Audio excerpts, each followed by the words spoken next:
The phone call went silent. Truman did not hang up. He smiled on the other end and snorted. Little servant, I finally made you obedient. Xander really is my good son. He made you so obedient. Nora sat on the bus calmly. Can you let me talk to Xander for a while? She knew that Truman liked her being obedient, so her tone was very polite. This attitude pleased Truman. He smiled. Of course. Then Nora heard a sobbing voice on the other end. Xander's silence filled the phone. He didn't know what to say. Nora's heart clenched up. She whispered, Xander. Her words made Xander choke even harder as he cried, Mommy, I'm sorry. Nora quickly comforted him.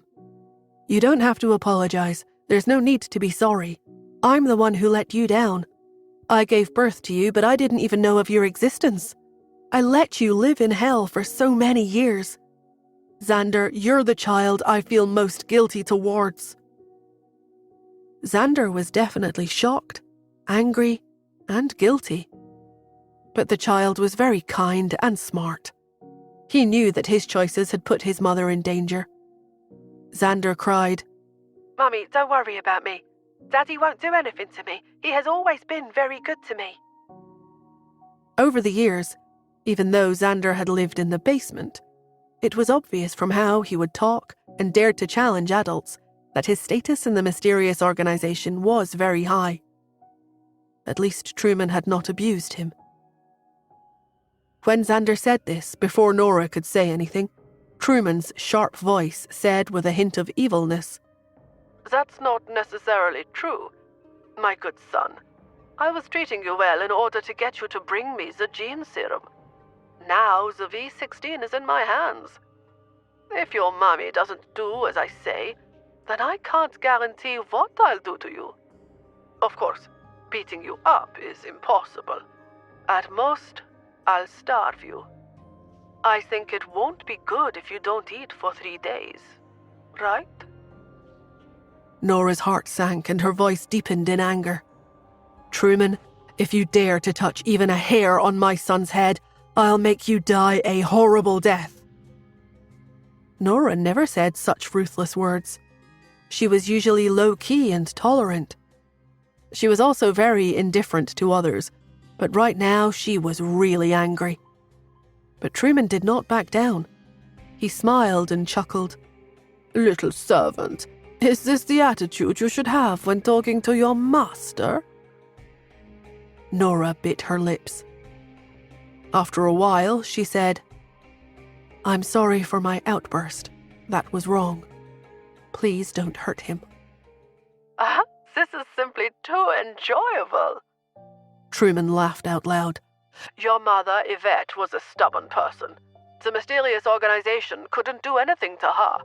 For so many years, they could only set traps and wait for the V16 to fall in their laps. Compared to your mother, you're much better. You refused to admit defeat so many times. Little servant, if you knew this would happen, why did you do this in the first place? If you had submitted to the mysterious organization and me from the beginning, Xander and I would have one of the 2 serums now. As for Listener and whoever else, they weren't worthy enough to begin with. Nora remained silent and did not argue. Xander was in Truman's hands, so she had to act carefully. She asked, Where do you want me to go? Where are you? If I come looking for you, you'd definitely want to see me submit to you, right? Little servant, you're good at guessing your master's thoughts. Not bad. Keep going like this. This is how you read my mind. Nora narrowed her eyes. Your voice still hasn't improved. Truman shrugged her off. It's okay. When we meet, I'll allow you to teach me. Now get off the bus. Nora was stunned. She looked at the bus that was still moving and said in surprise, I haven't reached the bus stop. The bus would not halt until it reached the stop. Truman smiled. As the big sister of the Quinn School of Martial Arts, this shouldn't be a difficult task for you, right? Nora took a deep breath and stood up. Standing beside her was a tall man. When he saw her stand up, he was a little stunned. He reminded her, "We haven't reached the stop yet." Nora ignored him and opened the window. Then she held her hands up, and her entire body slipped out the window. After landing, Nora rolled away to reduce the power of her impact. She stood up neatly and looked around, causing everyone on the bus to stare at her in amusement. Many people cheered out the window. "Now that's what I call martial arts." "That was awesome." "She's so strong." After showing off her skills, Nora did not have any time to listen to these people's praise. She walked away, listening to Truman's instructions over the phone. A black car was parked nearby. Nora jumped into the car and started it. The bus went to the northwest while she drove to the northeast. Truman was preventing others from following behind her. When she got on the bus, if someone was following her, the best way to do that would be to wait at the next stop. But who would have thought that Truman would ask Nora to jump out of a moving bus? Nora was driving, but her phone was still on the line. Truman smiled. Little servant, you're really capable. I'm so relieved. Nora looked at the sea in the distance. She narrowed her eyes and asked, "You want me to board a ship?" Yes. Truman laughed. As long as we go to the open sea, it'll be difficult for anyone to find us. Not even King. Old King deserves to die. I'll crush his hopes for eternal life and watch him die. Truman's voice was filled with arrogance. Nora narrowed her almond-shaped eyes and bit her lips. Half an hour later, Nora could smell the seawater. She watched helplessly as the coastline slowly came into her view. She knew that if she could not find Truman at this time and really went on a ship with him to the open sea, she would completely be in Truman's hands. Nora became anxious. Then there was a knock over the phone. Someone was entering Truman's room. The person whispered, Young master, bad news. Something has happened to our ship. Truman was stunned. What happened? The person responded anxiously. Our ship has been detained. Truman growled. Then look for another. As long as you pay well, you should be able to find another ship in a short time. The other party stammered and sighed. Young master, all our funds have been frozen. I just found out that all our bank accounts have been locked. It must be... It's King. He cut off all our funds. Truman instantly became furious. He stood up and kicked something. He muttered and cursed. Trash. You're all trash. A bunch of trash. When Nora heard this, she lowered her eyes and asked, Truman, you don't have any more money, right? I can give you a choice. Give me Xander. I won't take the V16 from you. I'll think of a way to save Xander myself. Leave him behind. I can give you a large sum of money and let you live happily for the rest of your life. Without the support of the Imperial League, Truman was like a general without soldiers. It was impossible to recover lost land. The V16, Nora didn't want it anymore. This was because Truman was smart enough to inject himself the moment he got the V16. She only wanted Xander. She wanted to protect Xander. Even if she couldn't develop a V16 herself, she wanted to accompany Xander in what little time he had to live. She could not let the child be so afraid in his last moments.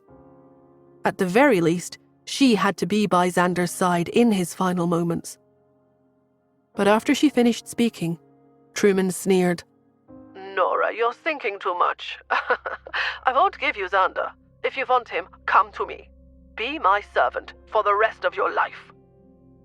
After saying this, he ordered, Turn the car south. We'll meet there.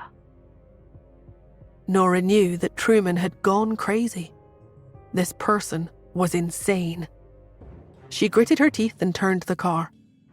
Justin had sent people to look for her throughout the city, but she had already changed cars a few times on the way and changed directions several times. Under Truman's instructions, she had thrown off those people who were chasing after her. Soon, Nora arrived at an abandoned factory. She stopped the car and saw a familiar figure standing in front. When she got out of the car, Caleb walked over with an anxious expression and grabbed her hand. "Nora, what's going on? Why did Truman say he captured Xander? He even asked me to bring you to him." Looking at the person in front of her, Nora stared at him deeply with her almond-shaped eyes and did not speak.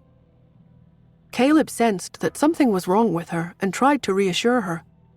"Don't be anxious. No matter what, I'll save Xander, don't worry." But Nora took a step back and avoided his reach. She fixed her gaze on Caleb and whispered, "There's no need to pretend." Caleb was stunned. "Nora, what are you talking about? I don't understand. You..." The rest of his words were stuck in his throat, because then Nora called him Truman. Time felt like it had stopped. Caleb looked at her in shock, his expression cracking. He was extremely shocked. He did not expect her to see through his secret. He wanted to say something, but then he suddenly reached out and took off his glasses. Caleb had always been the thin and refined type. He looked gentle and made people feel like they were bathing in the spring breeze. But after he took off his glasses, his entire personality became sharp. The smile on his lips slowly faded, and he looked fierce and indescribable. He grinned. Even his voice and tone changed.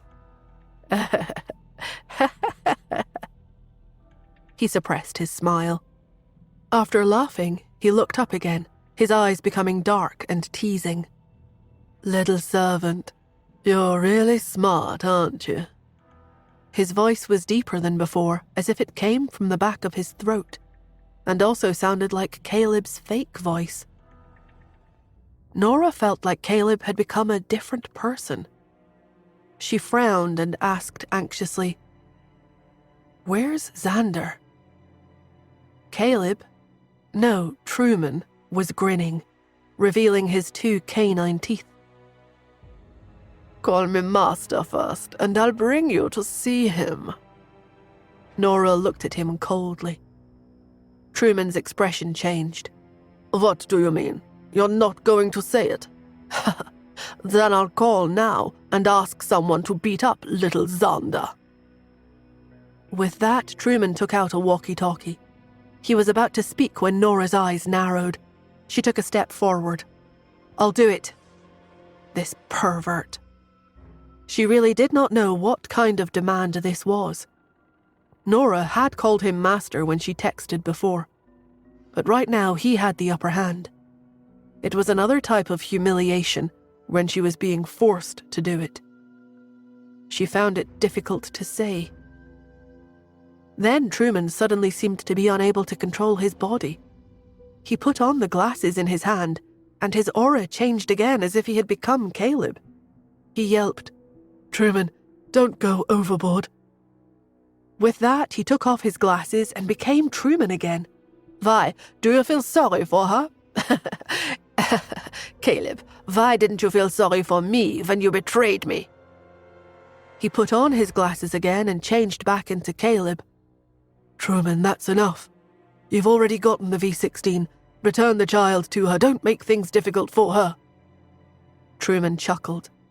"Your heart aches just like that. I won't. How can I give up such a fun toy so easily?"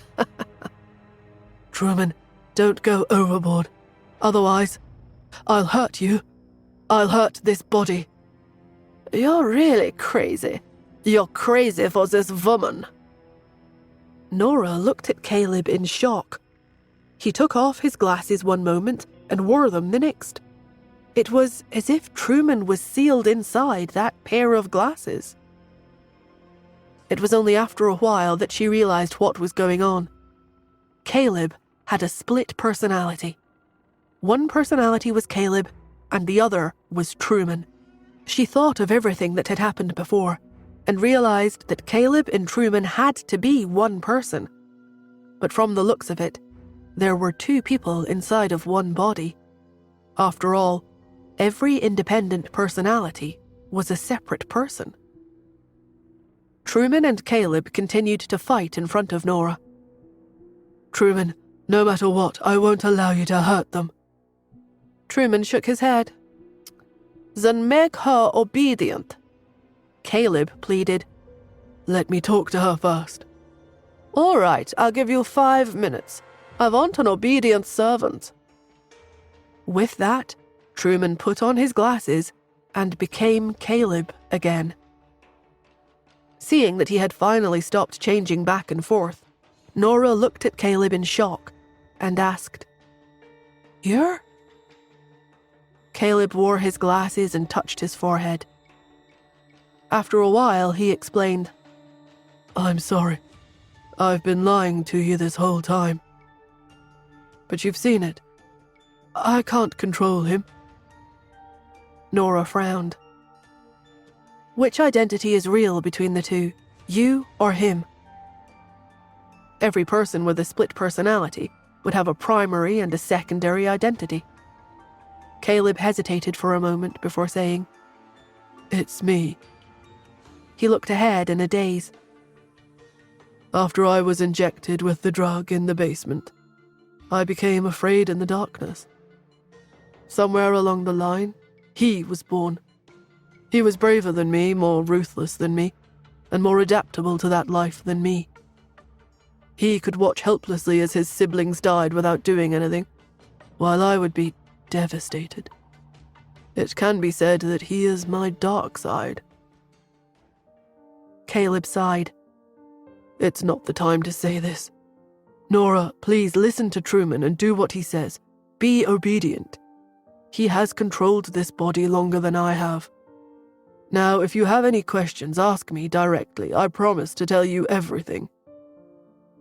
Nora looked at him and asked, "Back then, what happened to the 3 children? Who told Justin about Pete's existence?" Caleb sighed. "I did." Caleb lowered his eyes and clenched his fists. "I've never lied to you about this. I really hate the mysterious organization. I want to destroy them. This has been my wish since I was young. Your mother was very kind to me back then. I was about to die, and it was your mother who saved me." Nora was taken aback. Caleb spoke again. "Although I had 2 personalities at that time, after taking the V3 gene serum, the rejection was obvious. Like my other siblings, I knew that I was about to die. At that time, your mother came to the basement and saw everything. She almost went crazy at that time and yelled at the mysterious organization for conducting human experiments. At that time, many children were facing death. Your mother treated a few of those children and took good care of them. In the end, the 5 of us who survived received your mother's kindness. However, I was the one who was in control of my body at that time. Truman did not know, and he only had evil in him. The sole purpose of his existence was to survive. Later, your mother betrayed the mysterious organization and said that she had not developed the V16. After escaping the mysterious organization, my father, Old King, put your mother on the wanted list worldwide. At that time, Yvette had already realized that the mysterious organization's head was King. After returning to the country, she knew that no one would be able to resist King. She left Ian and had to escape to a small town. But in the end, she was still found. Yvette could only make a deal with King, or rather, Truman. She had killed herself and escaped their clutches. Only when her daughter lived to 24 years old would there be clues to the V16. Caleb apologized. Caleb Gray is my other identity. Back then, my mother had married into the Grays first. Later on, she had me with King. Therefore, although I'm King's biological child, I'm still a member of the Grays. He looked at Nora. I don't want to be Truman. I don't want anything to do with the Yale name. I just want to be Caleb Gray. Caleb lowered his head. Back then, King arranged for Justin to have a child with you. After that, he replaced all the surveillance cameras in your house and buried all clues to the child's father. Then, he sighed. When I came to look for you, you fainted as you gave birth to your first child. Truman found a way to get it out in secret. He did it to raise your child. He injected him with gene serums and planned to force you to look for the clues for the V16 in the future. Truman only needed one child. After he left, you gave birth to a second child. Henry threw the child away. I followed the security guard and arrived in the suburbs. He was your son, after all. I couldn't bear it. So I called Justin and used a voice changer. Nora looked at him. Thank you for saving Pete. Caleb was silent for a moment before his lips moved. I definitely won't watch him die because he's your son. You'll be sad if he dies. I don't want you to be sad. Caleb immediately shut his mouth. He seemed to have realized that he had said too much and was afraid that his words would put more pressure on Nora. He turned his head and looked somewhere else. He did not dare to look her in the eyes and quickly changed the topic. When did you realize that I'm Truman? Nora sighed quietly. I've had my doubts all along. I already had my suspicions when I first tried to capture Truman. Caleb was stunned. Nora lowered her eyes. When we were trying to capture Truman that time, I found the hotel where he was staying, but you were the one who walked out of it instead. And later, when we tried to capture Truman a second time, he escaped, and you were caught by the special department instead. Now that I think about it, you must have allowed them to catch you on purpose, right? Caleb nodded. Yes, I wanted to work with the special department so that I would be able to destroy the mysterious organization. Nora fell silent for a moment. Then she said, I was very puzzled at that time. All our arrangements were appropriate and in place. So how on earth had Truman escaped? I had even monitored all inbound and outbound activity at immigration, but there wasn't any news of Truman leaving the country at all. He seemed so mysterious and powerful that he could come and go as he pleased. But I have never believed that anyone in this world can completely avoid leaving traces of their existence, as if they have never existed. Caleb sighed. I didn't expect you to have become so suspicious of me so early. Nora nodded. At that time, I was just distrustful and a little wary of you, but it didn't occur to me that you may be Truman. When you were detained in the special department, I was conversing with Truman the whole time. This dispelled my suspicions. What really made me suspicious of you was when you were unwell and hospitalized some time back. I came to visit you, and the nurse taking care of you said that you were scalded by hot water. But if your gene modification was of heat resistance, how could you be scalded? In that case, there could only be one reason you were lying. Your heat resistance abilities haven't been modified at all, but 5 children had survived in the laboratory back then. All 5 of you knew this. It only occurred to me later that even though all 5 of you knew about one another's existence, it may be possible that apart from you, the rest were completely unaware of the others' identities. Caleb nodded. You have guessed everything correctly. He lowered his eyes and explained. When I went to the special department back then, I did allow myself to be caught on purpose. To avoid anyone from recognizing me as Truman, people kept impersonating me the entire time. My subordinates were also trying to protect me at that time, even though it's the gene serum that makes it seem like I have lung cancer. The coughing is real. Taking medicine eases my discomfort and relieves the pain. Caleb covered his mouth again and started coughing. Nora waited for a long while before Caleb finally stopped coughing. He continued, "After escaping from the mysterious organization back then, the person whose heat-resistant genes were improved only wanted to be an ordinary person, even if it meant that he could only live until he was 30 years old. He begged me to help him hide his identity. I happened to be in need of a public persona, so I agreed to it. He lives a very peaceful life now, and he doesn't want to be disturbed by the outside world. He also lives a very innocent life, so I don't want to tell you who he is." Nora pressed her lips together. "He's Professor Epson, right?" As soon as she said that, Caleb looked at her in astonishment and subconsciously asked, "How did you know?"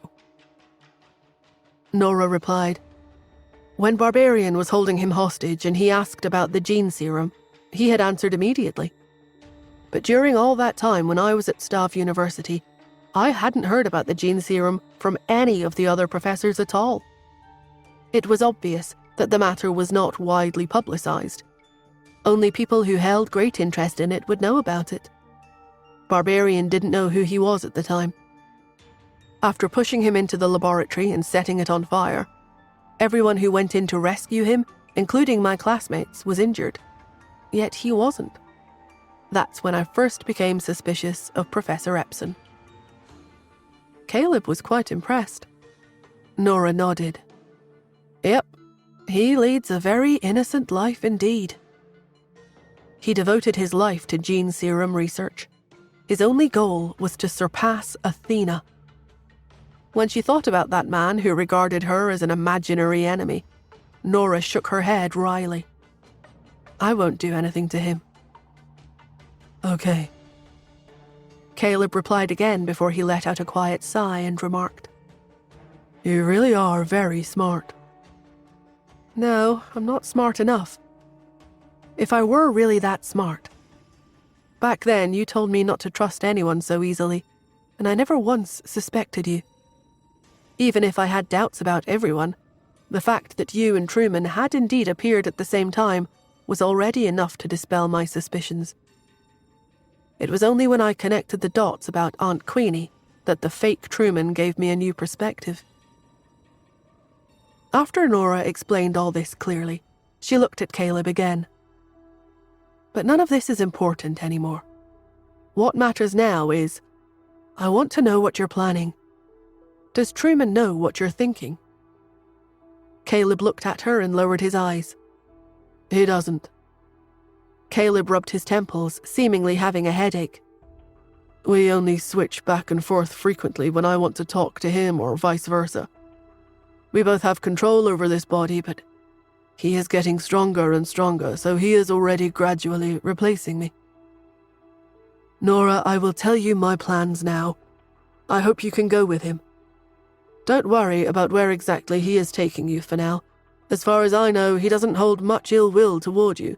He just sees you as a toy. He likes taming people, and your stubbornness challenges his authority.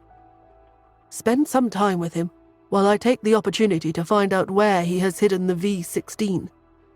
Nora was astonished. Truman didn't inject the V16 into himself right away when he obtained it. Caleb looked at her. I stopped him from doing so. Nora was taken aback. Caleb sighed.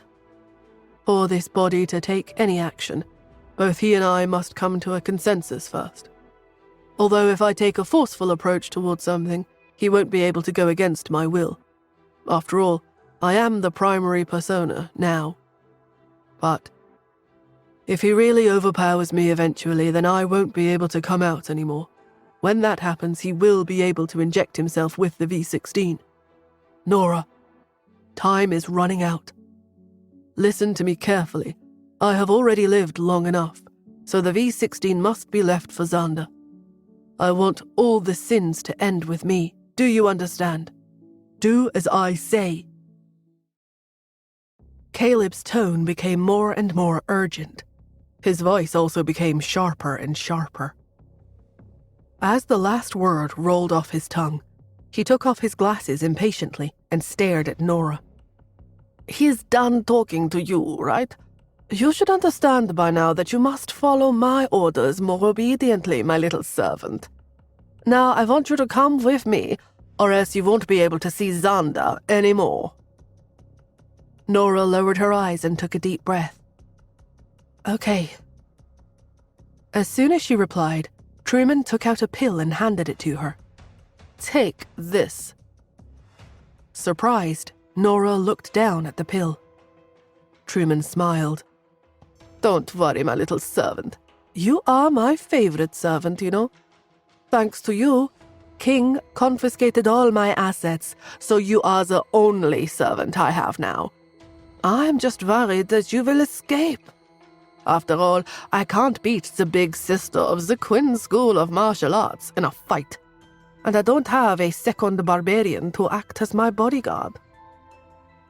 Speaking of barbarian, when Nora was on her way back to the Schmidts, the Queen had called Justin and informed him of Barbarian's death. Both the captain and the deputy captain of the guards protecting the Queen had been injected with gene serums. One was unable to withstand the serum's effects and had died, while the other became stronger. The Queen had asked Justin what she should do next.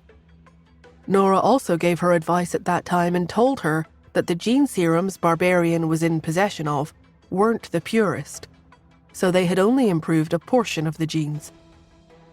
They would not make one as strong as Barbarian. Because of this, there would not be too great a backlash. The man's lifespan would only be shortened by 10 years at the worst. Barbarian would never let the bodyguard he prepared for the Queen right before his death survive the gene serum, but die from its backlash. He really had the Queen's welfare at heart.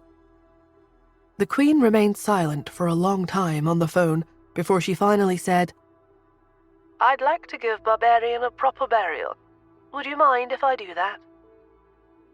Regardless of whether or not Justin minded, the Queen would still do it anyway. This was her private matter. The Queen really did regard Justin as a friend all these years, and Barbarian was Justin's enemy. Unexpectedly, the usually petty man had replied solemnly, "We should respect the dead. Do what you want." This world had treated Barbarian too cruelly, so he had taken revenge. But no matter what had happened, now that he was dead, one should let go of all the past sins. Truman put the pill in Nora's hand. She held it up to her nose and took a whiff. It was a type of muscle relaxant. It didn't harm the body and would only make a person feel weak and limp. This way she would not be able to resist Truman anymore. A sneering Nora glanced at Truman and said, "Indeed, given your puny arms and legs, you'd better not get hurt by me." Truman couldn't believe her insolence. Truman became angry at once. A touch of malice appeared at the corner of his lips. "You!" Without waiting for Truman to completely lose his temper, Nora took the pill. It took effect immediately. She could sense all her physical strength dissipating. It didn't feel particularly uncomfortable, though. She moved her hands and feet a little, realizing that she had become no different than any other normal, slender, and frail woman. The pill was effective for a day, so she realized that during this period when she and Truman were to be together, Truman would be feeding her one every day. Seeing that she was being so obedient, rebuking her didn't feel right to Truman anymore. He walked ahead of her and said, "Follow me." He got into the passenger seat in the car in front and gestured at the driver's seat with his chin. "Drive, my servant." Nora's expression darkened a little. Truman asked provocatively. Don't want to see Xander anymore? Nora took a deep breath. Left with no other choice, she could only walk over and get into the driver's seat. She drove, following Truman's instructions. As her car turned a few corners back and forth on the road, they started to go farther and farther from the city, making Nora frown. Truman chuckled. Originally, we should have been on the cruise ship by now. How comfortable would that have been? Unfortunately, thanks to you guys, we no longer have the cruise ship anymore. I'm very curious, though, my little servant. How on earth did you manage to persuade King and make that old geezer take your side? Nora didn't say anything when she heard Truman. She merely continued to look ahead as she asked, "Where's Xander?" She didn't know how Truman would react to the old king's death. Under such uncertain circumstances, she decided not to say anything for the time being. Truman snorted coldly. "He's waiting for us ahead." He didn't ask any more questions, but narrowed his eyes instead. 2 hours later, Truman suddenly said, "Stop." Nora stopped the car and looked around. There was only wilderness and nothing else around. She didn't know why Truman wanted to stop here. Truman opened the car door, got out, and started walking away. Nora also got out of the car and followed after him. "Why are you following me?" Truman's voice was sharp and piercing as he scoffed and said, "I'm going to take a leak. Do you want to join me?" Nora was embarrassed. She frowned and returned to the car. She slipped her hand into a pocket in her pants. There, she had a fingernail-sized transmitter that she could use to make contact with the outside world once she pressed the switch. Just as she was about to press the switch, she saw Truman standing at the car window, looking at her with a smile. Nora didn't know how to react. "Get out," Truman demanded. Nora got out of the car. Truman took out a scanner and started to scan all over her body. When he scanned her hair, the scanner beeped. Truman frowned. "Take it out." Nora held her hands out. Take what out? Truman looked at her suspiciously and continued to scan downward. The scanner continued beeping even when he reached her neck, never once stopping. Truman sneered. Nora sighed. "I'm here to save Xander. Why would I bring anything with me? Your scanner must be broken." Truman didn't fall for it. He continued scanning downward. The scanner kept beeping from her neck to her arms, her waist, her abdomen, and all the way down to her thighs and shoes. He was annoyed. Nora held out her hands again. "See? It really is broken." Truman thought for a while. He scanned himself with the scanner, but it didn't make any sound. He looked at Nora frostily and said, "Surrender them yourself, or else I won't take you to Xander." He had figured her out. She heaved a silent sigh. She reached into her hair, felt around, and took out a steel wire as thin as a strand of hair. Obviously, it was used to unlock doors. After she took it out, Truman scanned her hair with the scanner again. Sure enough, it didn't beep anymore. He continued to scan downward again. When he reached Nora's face, the scanner suddenly beeped again. Nora said expressionlessly, "My nose is fake. There are metal supports inside, that's why it's beeping." But Truman merely looked at her with a sneer. "Do you think I've only just met you? You probably don't know this, but I know you better than even you know yourself." A resigned Nora could only pull out a white object resembling a wisdom tooth from the innermost part of her mouth. When the scanner scanned the object, sure enough, it started beeping. Truman asked, "What is this, my little servant?" "Poison," replied Nora. Truman continued to scan downward. When he reached her collarbone, it beeped again. This time, Without waiting for Truman to ask, Nora reached out, felt around, and took out a very thin thread again. This thread was the same color as her skin. Even if one looked at her with a magnifying glass, they wouldn't be able to tell that she had a thread hidden on her collarbone. Nora coughed and explained, "This is a kite string." Kite strings were very sturdy, and even such thin strings could kill sometimes. They were often used as weapons in assassinations. In addition, most metal scanners wouldn't detect them. The one that Truman had found really was able to detect everything. Nora took off the inconspicuous fake fingernails on her fingers. The fake fingernails on all 10 of her fingers were all either weapons or poison. She took out a flexible sword from her waist. The flexible sword was of such high quality that Truman thought it was a belt when he glanced at it. She continued down her body. Nora took out the transmitter she was planning to use just now. She removed the wire wrapped around her thigh. Nora pulled out a dagger she kept close to herself on her calf.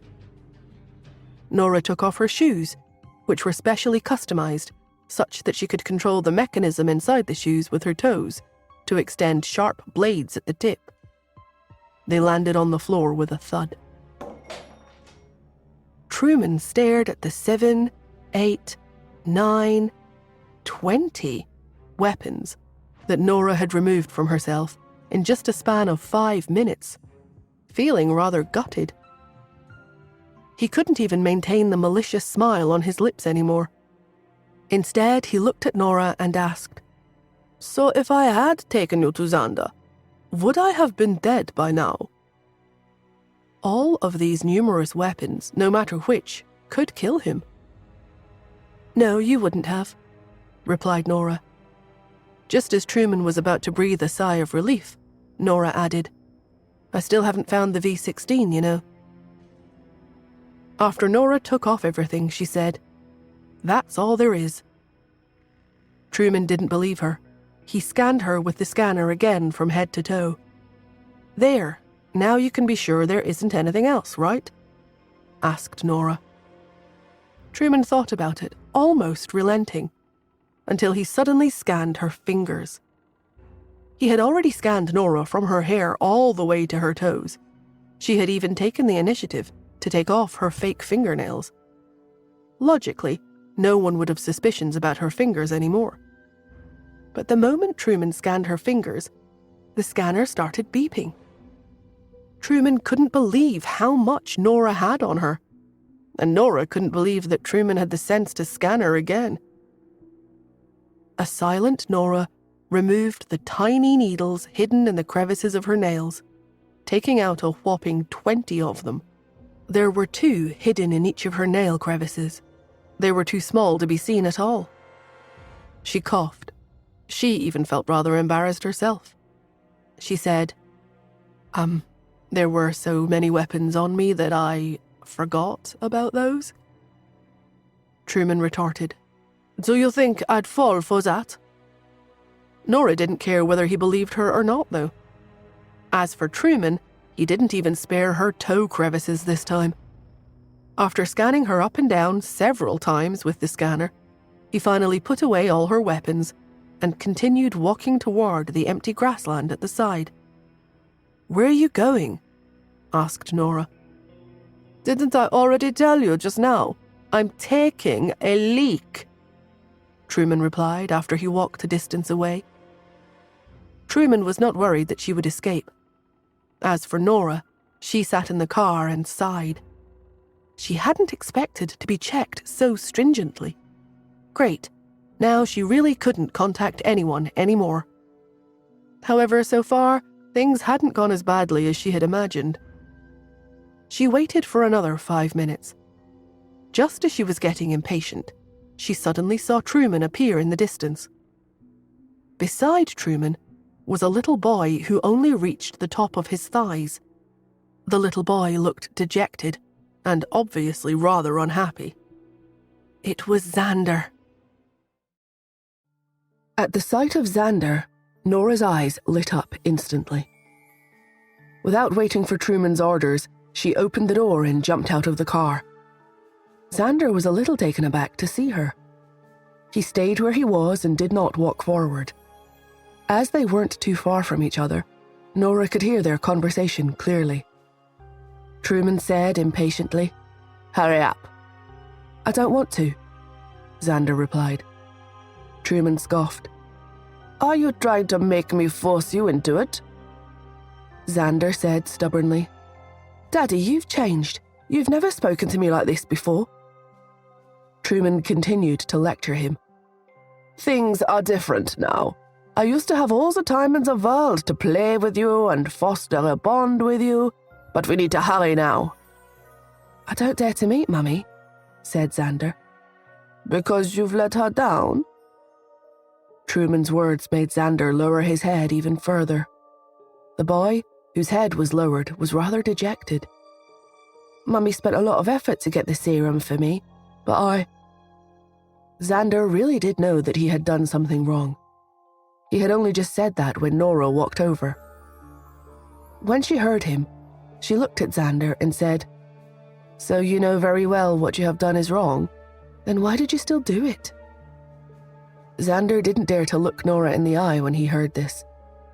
He kept his head down as he replied, "Because it's Daddy. I can't just stand by and watch him die. Daddy is just like Butterscotch and Buttercup. He's also my best friend." Xander had grown up with Truman. He had been the only person in Xander's world. Nora glanced at Truman. After spending all this time with him, Nora knew what Xander was like.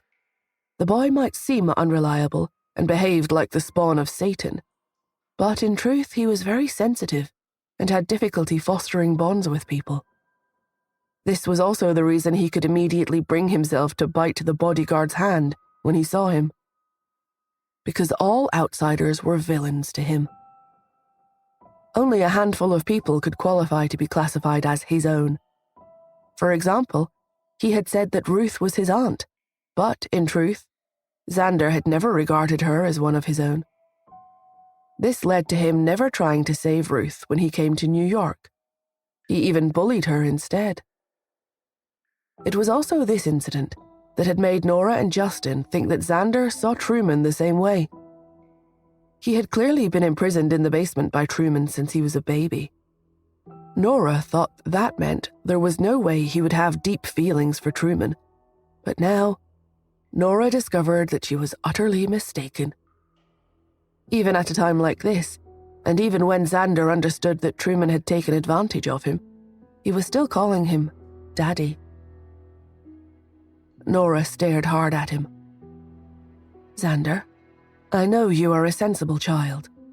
When you were injected with the V15, your IQ improved even further, so you should be able to understand what I'm saying right now.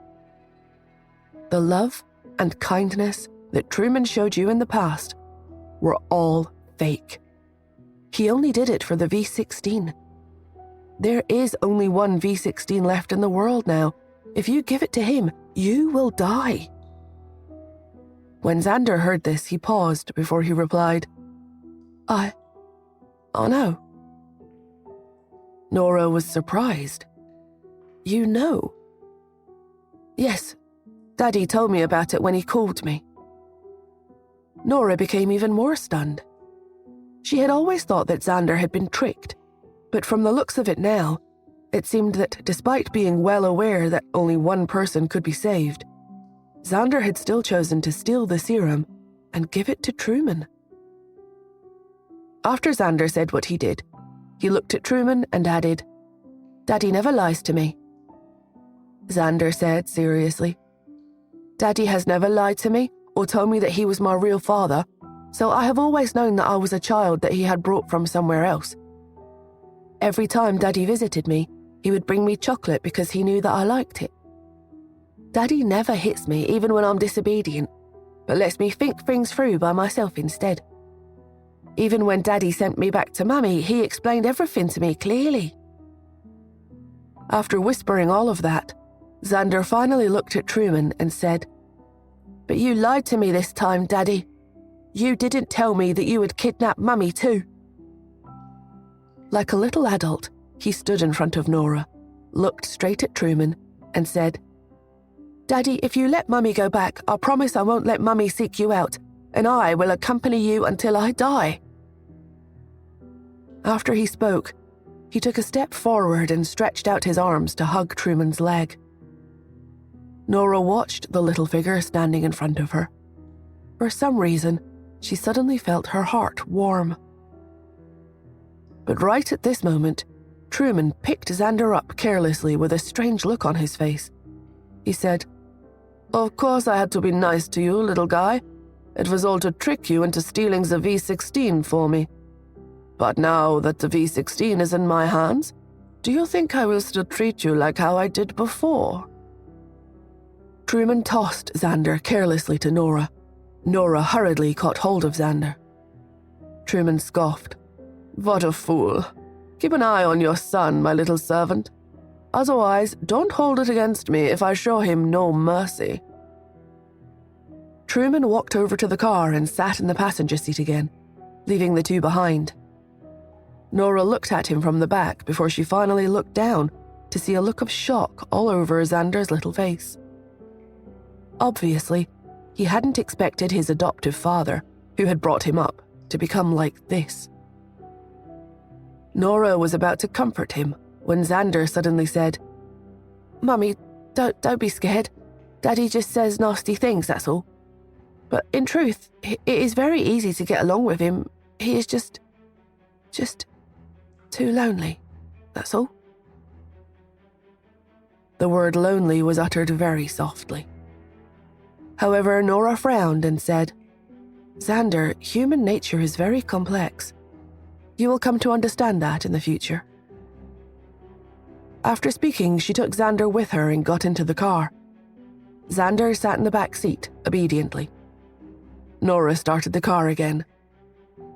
The trio sat in the car in silence, none of them speaking. For a while, there was a very strange atmosphere in the car. 2 full days later, Nora finally understood where Truman was going. This place was at the border of 3 different countries. Governance at places like this was generally rather messy, and it was a place none of the 3 countries cared about.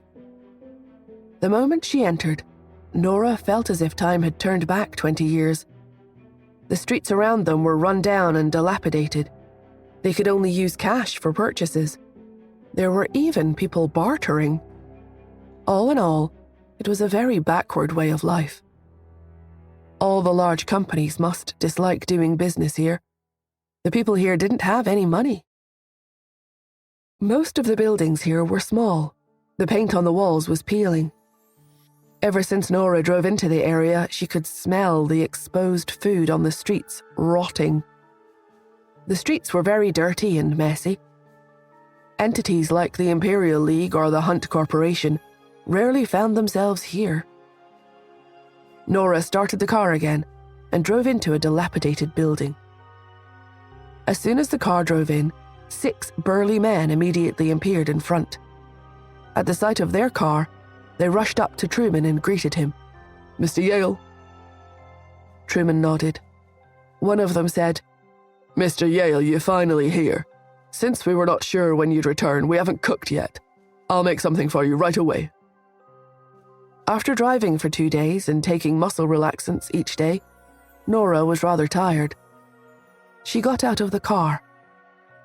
When she was about to take Xander to find some place to rest, Truman suddenly grinned and said, "No need." He said, "My little servant, go make your master something to eat." Nora instantly frowned. Just as she was about to say something, Truman sneered and said, "Otherwise, Xander won't be allowed to eat today." Nora felt that the man must be a lunatic, yet it seemed like he simply took pleasure in bullying her. Seeing the playful look in his eyes, Nora's eyes flashed a little. Suddenly, her lips curled into a smile. She patted Xander's hand and slowly said with a smile, "Sure."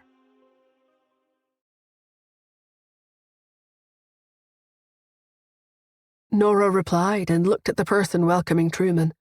She asked, "Where's the kitchen?" The person looked at Truman and then at Nora before saying, "Follow me." The entire building seemed to be Truman's property. Nora followed the man to the kitchen. As soon as she entered, she heard a clear voice. "Is young master here? I'll cook for him immediately." Before she could finish, the person retorted, "No, you go out." The chef turned around, looking a little stunned. Her face was dark, as if she had been tanned in some place. She had small eyes and a big face. She did not go out, even when told to leave. She asked, "Why?" The man who led Nora in was named Harry. He was the boss when Truman was not around. When he heard her, he spat, "What do you mean, why? I told you to go out, so go out. Young master wants to eat food made by this person. Hurry up and scram." The chef looked unhappy. "Fine, I'll go out. Why are you talking to me like this? I was specially invited by young master to cook. Every time young master comes over, he eats food cooked by me. Is her cooking so good?" The chef looked at Nora warily. Nora did not care. She thought about it and suddenly said, "Then go and cook for Xander." The chef was stunned. "Who's Xander?" Nora replied, "My son." Harry had seen Xander, of course. When Nora came into the kitchen, Xander wanted to follow her, but his little head was spinning after traveling for 2 days straight. He was already tired. Nora got Harry to take Xander to the bed upstairs to rest. On the way to the kitchen, she had already seen 8 people in this dilapidated building, but all of them were burly men. She finally met a woman in the kitchen. Nora had also asked Harry. She knew that other than the chef, no one else could cook, so she asked the chef to cook for Xander. As for what she could cook, Nora did not make any comments. The chef still wanted to say something, but Harry waved his hand. "This kitchen is to cook for young master. Go to the small kitchen on the side." The chef went to the small kitchen. Nora then rolled up her sleeves and prepared to cook. However, when she turned around, she saw Truman standing at the door gawking at her. Nora raised her eyebrows and asked, "Why are you here?" "I was afraid you would poison me." Although Nora really wanted to poison him, he had brought the scanner from God knows where to check her entire body from head to toe, before confiscating all weapons and poisons she had on her. She was really unable to poison him, even if she wanted to. She ignored Truman and picked up the steak beside her. "I'll cook steak for you?" That was the most common dish I ate overseas. Truman knew about this. After all, for so many years he had been sending people to monitor Nora's every move. Truman nodded. He saw Nora throw the steak into the frying pan and light the fire. Nora seared the steak with ease, clearly familiar with the process. Truman walked behind her and asked, "Have you cooked steak for Justin before?" Nora raised an eyebrow. She glanced at the corner of his mouth. "No." Truman's eyes lit up as a smile appeared on his face. 10 minutes later, Nora moved the steak from the pan to the plate and handed it to Truman. Truman praised, "Little servant, you know how to properly serve your master now. Not bad. It looks like I didn't teach you in vain. This improvement is really good." As he said this, he saw Nora swallowing. She seemed to have smelled the delicious aroma. He thought about how they had been eating and drinking on the road these past 2 days. In order not to let the old king find any trace of them, they had indeed been surviving direly. She had not eaten well. All she could have was bread and water. When they were about to reach their destination, there was not that much bread left, so she simply gave it all to Xander. He and Nora had not eaten for 12 hours. Truman cut his steak into 2 and brought half of it to Nora's mouth. "You eat first." Nora looked at Truman in surprise. To be honest, she was indeed hungry after not eating for the past 12 hours. So when she smelled the meat, she indeed got hungry. However, was Truman really that kind? Truman snorted coldly and said evilly, "I'll have you tested for poison." "I can't poison you without any drugs," Nora complained silently. But she felt that this suited Truman's character. She put half of the steak in her mouth without hesitation and began cooking a second steak. When Truman saw that she had eaten, he lowered his head in satisfaction and looked at his half. He asked, "You don't even cook for Justin, and yet you are cooking for me. I must be pretty special to you." Nora was disgusted and disturbed. He was only talking about steak, but why did it sound so wrong? She suspected that Truman was doing it on purpose. She ignored Truman as he cut a small piece of the steak and placed it in his mouth before beginning to chew it. The steak was marinated, so it tasted good. Truman took a bite and the fresh juice from the steak slipped into his mouth. He chewed again in satisfaction. Nora blinked and looked at him. 2 minutes later, Truman was still chewing. After another minute, Truman spat out the steak in his mouth. "What are you cooking? Isn't the fire too hot? I can't even swallow the steak." Nora said, "It's cooked, as long as it's edible." She had always eaten it like this when she was overseas. Because she was not in good health and was afraid of all kinds of parasites, whenever she cooked steak, she would cook it very well and then leave it on the flame for another while. Although such a steak was difficult to chew, it was the same in her stomach if she swallowed it in one gulp. Truman hated it. Nora spoke again. "Yes, I know my own cooking skills. That's why I never make things difficult for Justin. I don't hold a grudge against him for not wanting to eat my cooking." Truman was insulted. He was really angry this time.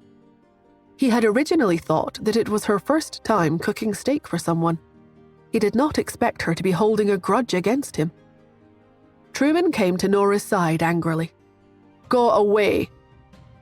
Nora took a step back. Truman reached out. "Give me the pan." Nora handed the pan to him. Truman began to cook his own steak. He flipped over the piece of steak a few times. Truman cooked the steak skillfully. The fire was just right. After he scooped it onto the plate, he glanced at Nora, who was staring at the meat in his hand as he handed the plate over. "Eat half of it and test it for poison." After taking 2 bites of Truman's steak, Nora finally realized how overcooked her steaks were. In the past, she was always afraid that her steaks would be undercooked, and thus ended up with steaks simply too difficult to swallow. Truman finished cooking the last piece of steak and looked up to see Nora eating. Her mouth was bulging like a little hamster, looking a little like the way Xander ate. Truman lowered his eyes and looked at the 2 half steaks on the plate. He pursed his lips. After Nora finished eating, she said, "I'll go see what Xander is eating." Truman did not stop her. Nora exited the room. The chef had been told to send food upstairs from the small kitchen. She had probably gone to serve food to Xander. Harry stood staring at Truman in shock as Nora left the kitchen. "Young master, this is..." "A servant," Truman said coldly. Harry instantly heaved a sigh of relief. When he saw young master cook for her personally, he had thought that young master had taken a liking to this woman. Was this woman going to be their mistress? No, she was a servant. Truman said, "Mine." Nora went upstairs. When she reached the top stair, she heard the chef scolding someone. "Little bastard, I'm serving young master. On what basis should I serve you?"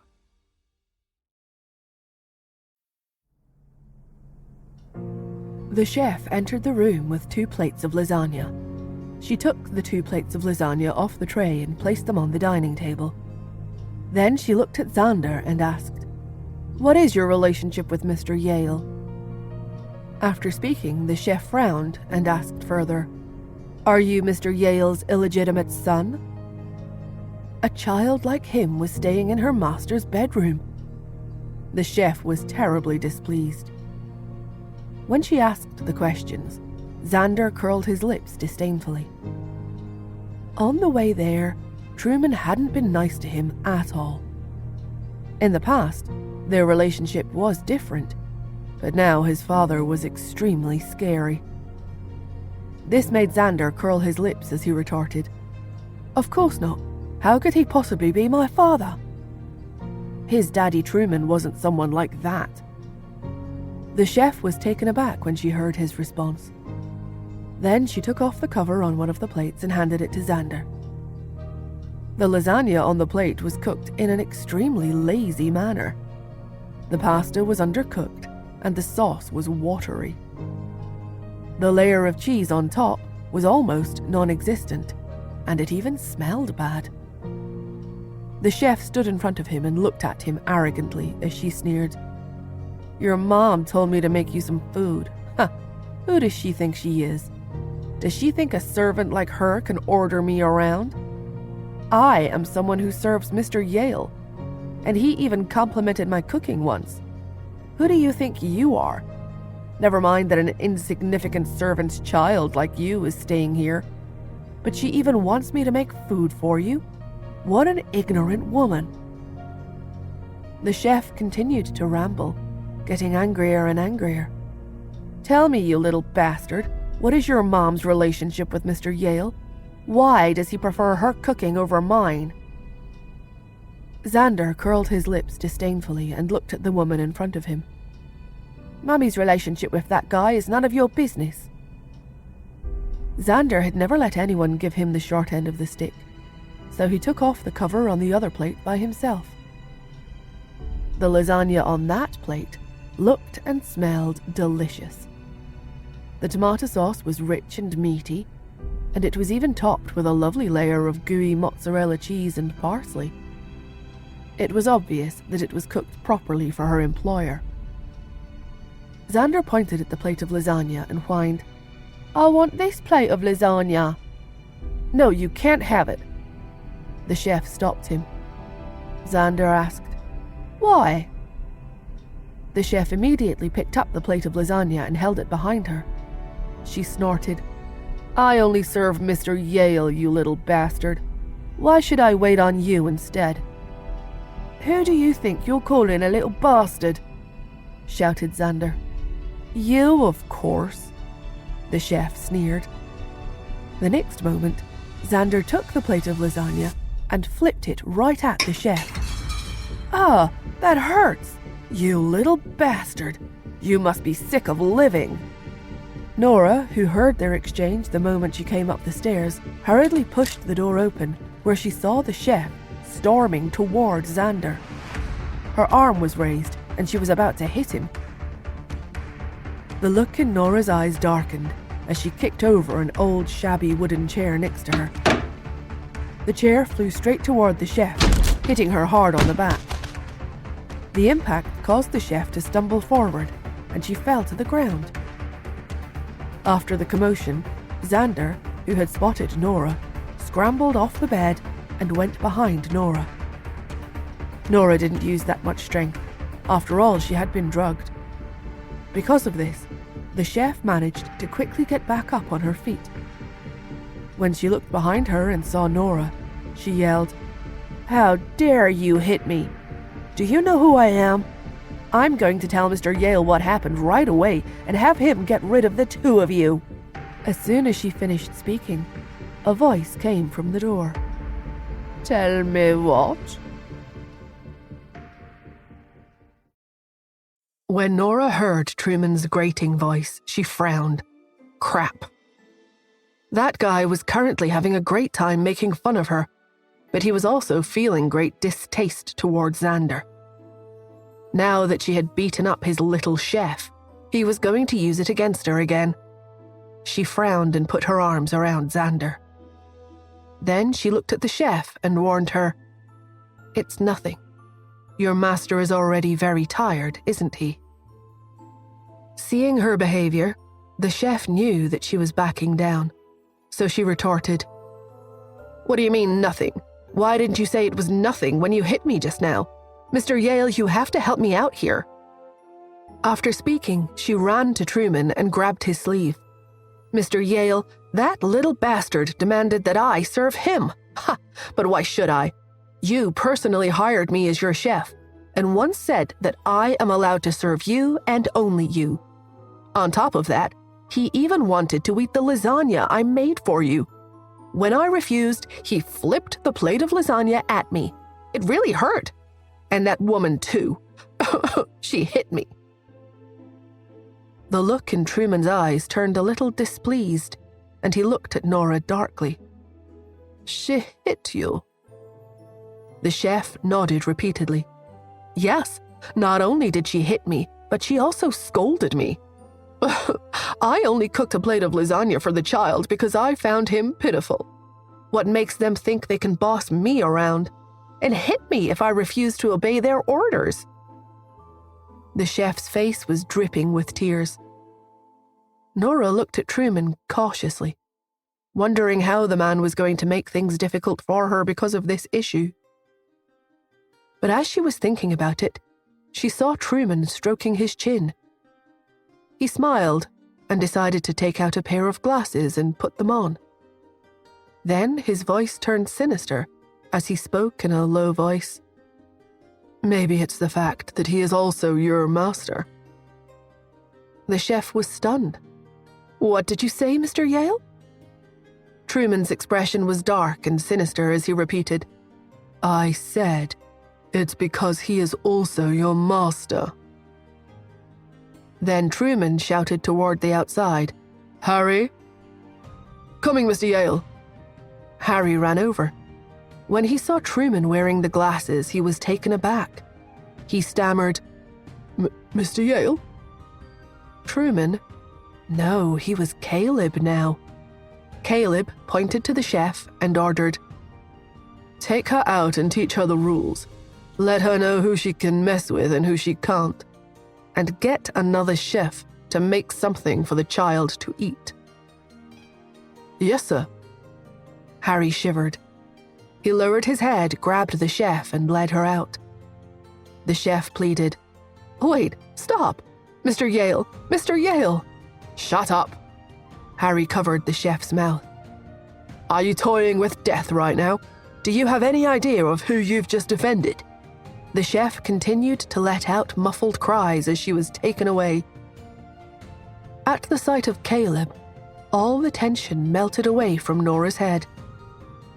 Caleb rubbed his temples and sighed. "He didn't do anything outrageous when I was away, did he?" Nora paused and then shook her head. "No, he didn't." "Good." Caleb sighed and pulled over a chair in the room. "Xander, we'll get you something yummy soon, okay?" Xander looked at Caleb, finding the man's behavior very strange.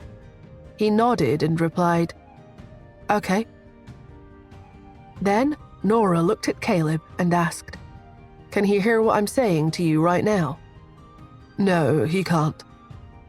Caleb added, "He will only know that we've talked." "Good to know that." Nora sat on the bed.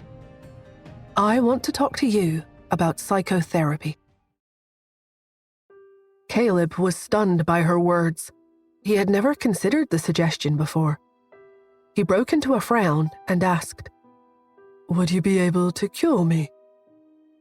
Caleb had multiple personality disorder.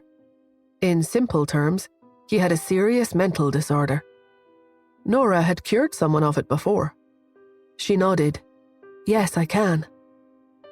Caleb stayed quiet for a long while before he finally asked, "To what extent can it be cured?" Nora thought for a while and then answered, "If nothing goes wrong, I can stop Truman from ever appearing again." Caleb fell silent. He heaved a small sigh and shook his head. "In that case, we can't do that yet." "Why?" Nora asked in surprise. A resigned Caleb replied, "Because only Truman knows where the V-16 is. So far, I haven't found out any info about the V-16. Nora nodded. Don't worry about that. Mental illnesses are not something that can be cured overnight. It takes time. I can get started on the preparations for you first. After Caleb nodded, he sighed again. Actually, it doesn't really matter if I get it cured or not. He cast his eyes down and lowered his voice. When I get the V16, I will give it to Xander. I won't be using it myself. When Xander gets the last remaining V16, I will die. So it doesn't matter if it is cured or not. And if the three of us can't outwit Truman, he will become very strong when he injects himself with the V16. By then, I'm afraid you won't be able to treat me anymore. Nora was about to persuade him to accept the medical treatment when Caleb continued, But we can still try having it treated. For now, it's good enough as long as I can show up more often and occupy the body for a longer time. This way, it'll also be convenient for me to look for clues. Nora breathed a sigh of relief. Yes, I completely agree. After a while, the new chef that Harry had found brought them the meal prepared for Xander. Xander glanced at Caleb and started digging in obediently. Xander seemed distant toward Caleb. Nora thought about it for a moment. Xander had feelings for Truman instead of Caleb. A touch of hesitation flashed across her eyes, and Caleb explained, Truman doesn't let me anywhere near Xander for fear that I will take him away. So all these years, he has been the one taking care of Xander. Caleb smiled and added, But it's not true that we haven't had any contact with each other. Xander, do you remember how you insisted on asking for medical books when you were 4 years old? Xander paused for a moment. Then he raised his head and looked at him. How did you know that? When he was 4, many of the animals around him had died. Xander wanted to save them, but Truman sneered, You? Saving people is what doctors do. What does it have to do with you? And Xander had retorted, Then I will become a doctor. Daddy, teach me how to become a doctor. When Truman heard this, he growled, I hate doctors the most. You can't study medicine. In the past, throwing a tantrum had worked whenever Xander wanted something. But this time, no matter how much he begged, Truman wouldn't agree. He would grumble, Who do you think your little animals went to, and who do you think operated on them? You can be anything you want except a doctor. The executioners in the mysterious organization were all professionals and doctors who, in the name of scientific research, had forgotten their basic moral boundaries as human beings. All those people around Truman, almost 1,000 of them, had died while he was growing up and had not been given proper burials. They were dissected by doctors instead. In fact, some weren't even dead but had been taken away for live human experiments. It was a very cruel reality. Dissecting the human body and observing people surviving various situations that challenged human limits was their way of understanding the structure and limits of the human body. They had taken reference from the actions of a country that obtained a lot of valuable data from conducting similar brutal experiments on prisoners of war. That country used that knowledge to advance their medical skills, but at the cost of their own humanity. That was why Truman hated doctors the most, especially the ones who studied biotechnology. But Xander didn't know that. He just wanted to save his friends. He had even taken out a rabbit's heart and tried to put it into a dog's body in order to save it. He then went on hunger strike and told Truman that he would starve himself to death if he was not allowed to study medicine. Truman didn't give in at first, but Xander was stubborn, and he never gave up on things that he had already made up his mind on, so he stopped eating and drinking anything. 3 days later, Xander fainted. When he woke up, there was a tray next to him. On it was a juicy hamburger on a plate and a USB flash drive. Next to the USB flash drive was a written note. "You can only study medicine behind my back. If I find out, I will take everything away." Xander might have grown up locked away in a basement, but he did have access to the internet and a computer. He understood complicated things here and there. He got up, ate the burger, and then inserted the USB flash drive into the computer. Inside the flash drive were vast amounts of educational material about medicine. Xander knew that his daddy Truman had an awkward personality, so he followed his orders and only studied medicine in secret when Truman was away. Once Truman returned, he would immediately stop studying. At the time, he'd thought that Truman was throwing a temper tantrum, but now that he thought about it again, Xander realized something. "You were the one who gave me that flash drive." Caleb sighed, stretched out his hand and ruffled Xander's hair. Xander froze but didn't push him away. Caleb nodded. "You're just as stubborn as him, so I didn't have any other choice but to find a solution that offered the best of both worlds." Xander lowered his head, ate a mouthful of food, and then whispered, "Thank you." Caleb didn't say anything. Instead, he got up and walked out. "You guys eat first. I'll go and deal with that old chef." Nora tried to stop him. Her mistake doesn't warrant a death. Although this was a place that none of the countries it bordered cared about, and many things operated in a corrupt manner here, Nora had never shown blatant disregard for human life. The chef had been disrespectful to her and her son, but punishing her was enough. There was no need to kill her. Caleb turned around and smiled at her. "Of course. Do you think I'm Truman?" Then he went out the door after speaking. Nora and Xander shared the plate of lasagna. After they finished the food, Nora told Xander to lie down and rest. She asked, "Have you really never seen him wearing glasses all this time?" Xander answered, "No."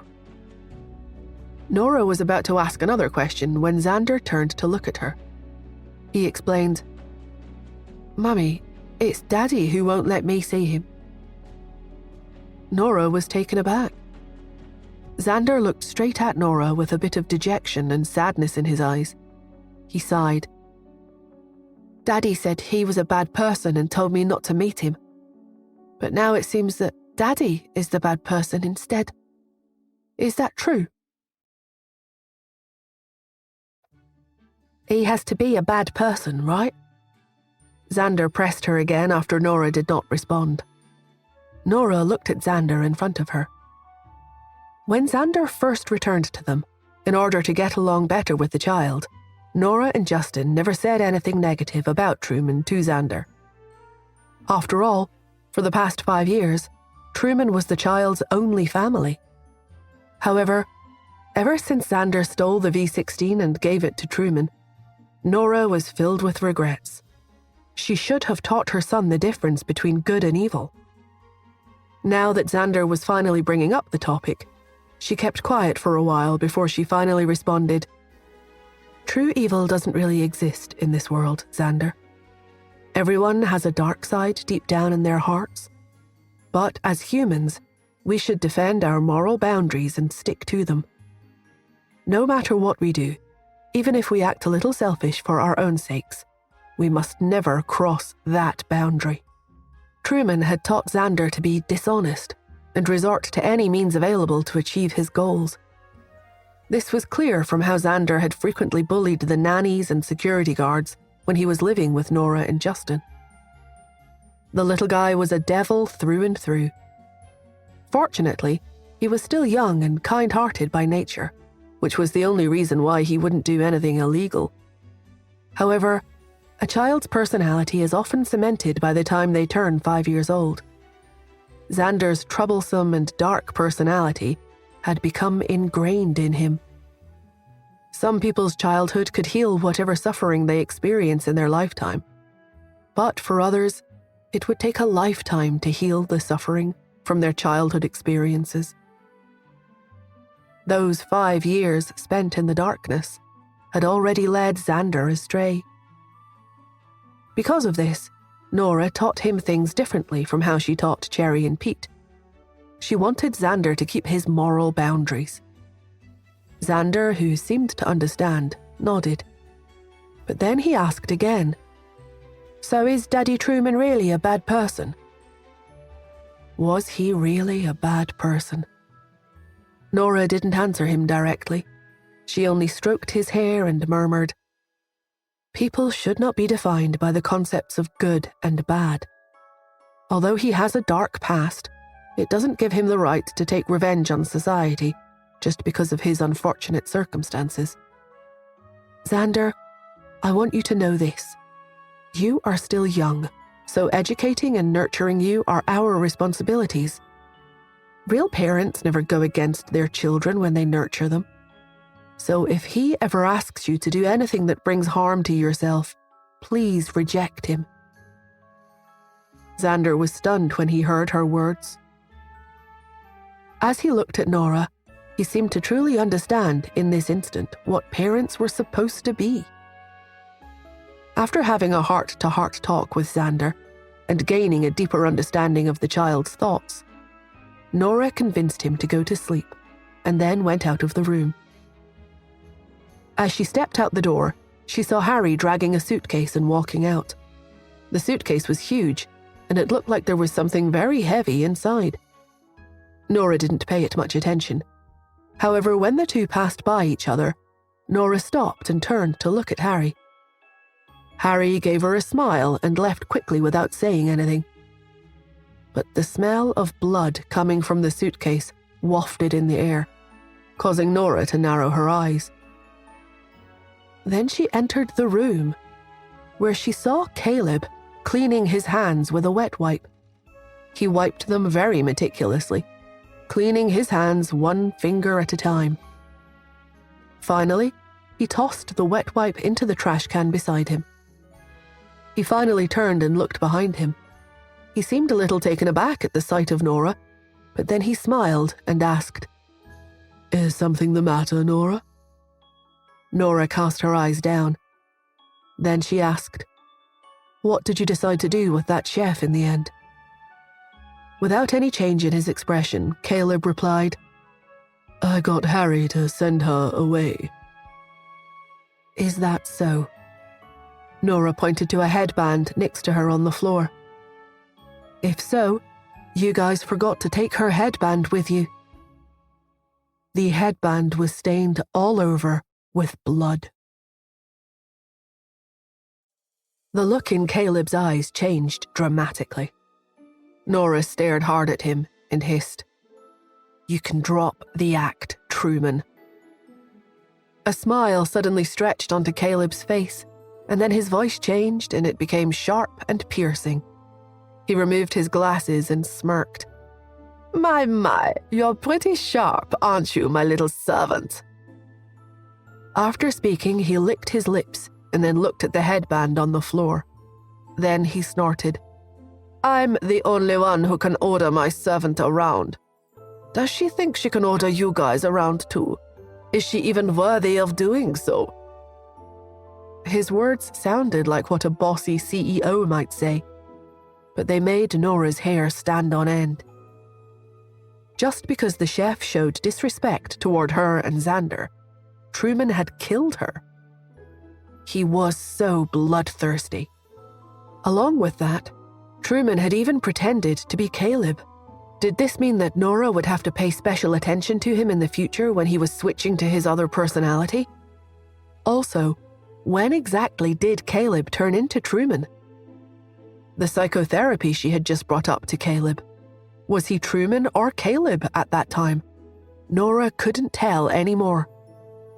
The two of them were one and the same. On top of that, they were primary and secondary personalities who could talk with each other. It couldn't get any easier for them to pretend to be each other. While Nora was deep in thought, Truman started walking toward her, making the look in Nora's eyes turn even darker and deeper. After Truman came up to Nora, He lowered his head and said with a smile, "My little servant, I know that both you and Caleb want the V16, and that Caleb will definitely give the V16 to you after he gets his hands on it. He already lost the will to live a long time ago. To be honest, it's not impossible for me to give you the V16 if you agree to a condition of mine. I will give you the only chance of survival for Xander. How does that sound?" A condition? Nora looked at him with distrust in her eyes. She wasn't stupid enough to think that Truman's condition would be that easy to fulfill. Sure enough, a smiling Truman continued, "Give birth to my child. Once I have a descendant, I will give you the V16. Nora's expression changed dramatically upon hearing his words. "You must be joking." "Joking?" Truman laughed. "Why do I find it such a reasonable transaction, though? What do you think? I'll give you 5 days to think about it. 5 days from now, Xander will be ready for the injection. By then, we'll have to decide for real which one of us will be using the V16. After speaking, he patted Nora on the shoulder and added, "Do think carefully, my little servant." On the outskirts of town, Harry, along with 2 of his subordinates, removed the chef's body from the suitcase. There were injuries all over the chef's body. She had died a very miserable death. The sight made 2 subordinates shiver all over and made their voices tremble as they spoke. They turned to Harry and asked, "Hey Harry, didn't she get beaten up a little too badly? Why was Mr. Yale so angry?"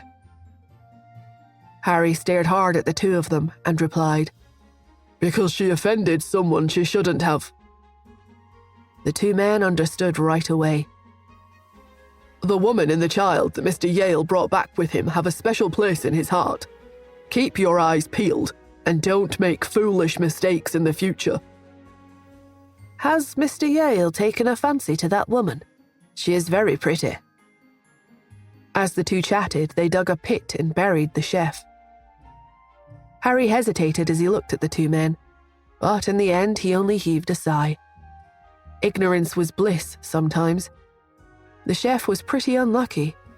She sure had offended the wrong person. Harry continued to watch the subordinates dig the hole. He wondered how many other people would be as unlucky as the chef was.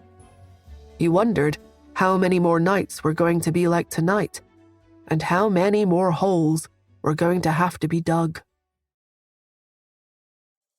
Disgusted, Nora returned to Xander's room. At the thought of the disgusting conditions that Truman had proposed, she felt like she couldn't breathe. She didn't expect Truman to say something like that. Then someone knocked on the door. Nora turned and looked behind to see the new cook, the one that Harry had just hired, walking in. With her head lowered, the cook gave her a forced smile as she entered and said, "I'm here to clean the plates, miss." The plates from Xander's meal hadn't been cleared yet. Nora nodded. The cook had been given a heads up by Harry, so she didn't dare to offend Nora. She came forward and treated Nora as though she was her mistress. With her head lowered, she walked up to the table. After collecting the plates, she looked at Nora and asked, "Do you want dessert, miss? I can make you some." Nora shook her head. "No need." The cook lowered her head and laughed. "All right, having something sweet will make you feel better, though." When she said that, Nora was taken aback. She looked at the cook. Then she got up and nodded. "You're right. Xander has been tense and frightened the entire time we've been here. Let's make some dessert in the kitchen so that he can have some ready when he wakes up." The chef was confused. "Huh? I can just make some by myself and bring it up for you," she suggested. "No, it's fine, let's go." Nora took the lead while the cook followed behind her, holding the plates and silverware. As soon as the 2 left the room, they saw Truman leaning against the wall watching them. A wicked smile hung on the corners of his lips as he licked his lips. Make me some too. Nora rolled her eyes but did not argue with him. Okay. My little servant sure is gaining more and more self-awareness. Truman smiled. As he was about to follow them, Nora stopped and snorted. Truman, if you follow me everywhere like this, you are going to give me a certain impression. Truman was taken aback. What? Nora raised her eyebrows. You are going to make me think that you are in love with me. Truman was dumbfounded. After 2 whole seconds, he finally lost his temper and snapped. No way! You sure really think highly of yourself. Nora didn't say anything else, but only raised her eyebrows. A furious Truman entered his bedroom at the side. Then Nora followed the cook downstairs and entered the kitchen. The cook turned on the stove and boiled some water. Then she lowered her voice and narrowed her eyes. My name is Winnie. Mr. Hunt sent me to help you. As she spoke, she added some sugar and other ingredients to the pot. Nora lowered her eyes. What the cook said about how having something sweet would make one feel better had allowed Nora to recognize her identity. Those were Cherry's words. Nora suspected that she was being monitored in the room upstairs, so she didn't dare to take any action. Now that they were in the kitchen and boiling water, the steam was providing the two of them cover, and the sound of the exhaust hood running in the kitchen, the two finally dared to talk. Nora also lowered her voice. Where is he? After Truman lost his ship, his finances were seized by King. His decision to make his way here had been a last-minute one. Truman was also very careful the whole way here, so Nora had thought that Justin would not be able to find them so quickly. But the man was extremely efficient. Winnie replied, He's in the town. I can go out to buy groceries once a day.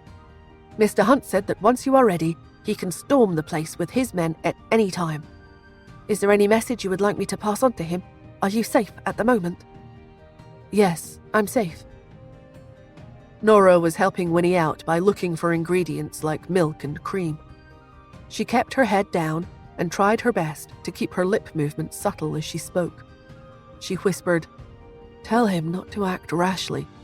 Don't alert the enemy before I find the V-16. Both Xander and I are safe, don't worry. Okay, I'll pass on that message later. Winnie raised her head and gave Nora a smile. I can take care of the rest by myself, miss. You can go back. All right, the cooking will take a while, so make sure to watch the heat. Okay. The two talked normally for a while before Nora left the kitchen. As soon as she went up the stairs, she was shocked to find Truman standing right in front of her and staring straight at her. Nora ignored him and tried to enter the room in order to sleep with Xander. But Truman grabbed her arm. Hey, so what do you think of the conditions I mentioned earlier? I'm not convinced. Nora looked at him. I'm a human being, not a machine. Besides, if you want children, there is no lack of people willing to have your baby, is there? But I don't want to go to them, Truman replied. Nora frowned. Truman, who felt embarrassed, became angry. Are you protecting yourself because of Justin Hunt? Just because you gave birth to his 3 children? Do you know that the children you gave birth to back then should have been mine? As he said that, Nora's head whipped up, and she looked at him in disbelief. What did you say? Truman sneered. I said, the children you gave birth to back then should have been mine. Your pregnancy back then was a conspiracy from the start. Nora stared at him. So you were the one who devised that scheme against me back then, weren't you? Yep. Truman spoke without hesitation. He growled, The moment you were born, your mother injected you with an enhanced version of the gene serum. You had to give birth once you turned 18 years old, so that you could expel part of the gene serum, or else you would have suffered. The old king's plan back then was for me to have a baby with you. This way, in order to save our child, you would have to do anything I said." Nora clenched her fists. Then why was it changed to Justin?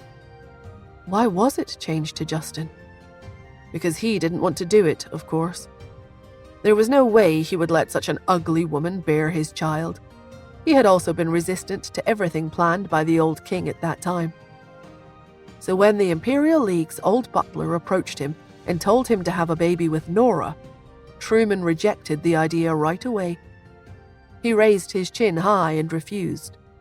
"No, I'm not doing it. We can find her another man, right? Find her someone handsome. In my opinion, that American named Justin Hunt is good-looking. Have him compliment her genes." That line of his got the people from the Imperial League to secretly take action, leading to Justin and Nora spending the night together. Truman didn't know that Justin had already taken the king's identity by then. When the butler received the news, he thought of the old king's wishes and agreed to it. In the end, Justin had been duped by his own men. Otherwise, how could someone as powerful as Justin be drugged by anyone? And how could he have forgotten what had happened that night? This all came later, though. Truman's face flushed red in an instant. He looked at Nora. Who would have thought that Nora would be this attractive after her transformation? It was only when he returned to the United States later and made contact with her on purpose that he found out that the woman wasn't unattractive anymore. But apart from being a beauty, she was also really interesting. But it was too late. Everything was too late. If he had gone along with the old king's plans and had a child with her, would their relationship have been different to what it currently was? He had pushed the woman into another man's arms with his own hands. But it wasn't too late yet either. If Nora was willing, she could have a child with him right now. "I won't do it." Nora was firm. Even if the one standing in front of her was Truman, a man with a dangerous temperament. If she provoked him, that would mean trouble. But there were boundaries that must be protected. Truman frowned and snorted coldly. "Aren't you afraid that I will kill Xander?" Nora raised her eyebrows. "If you kill him, you won't have anything to threaten me with anymore. And if you even lay a finger on him, I will make you wish you were dead." Nora's voice became awfully sinister. Her reaction startled the man standing in front of her. Truman's eyes flickered with concern. But then he snorted coldly and narrowed his eyes. "There's no rush. Sooner or later you will decide that you want to have my child." After speaking, he left. After leaving Nora's room, he entered his own room on the 3rd floor. His room had great soundproofing. People outside wouldn't be able to hear anything being said inside. After the man closed the door, the look in his eyes suddenly changed. "What's the matter? Why do you suddenly want to come out so badly? Do you have something to tell me?" "Don't force her into doing things she doesn't want to do." "I would never force her, but she will change her mind soon, you'll see." An air of certainty suddenly enters the man's voice as he gasped. "You're in love with her too." "You're in love with her too." The other one only cackled. "Ha! How can that be?"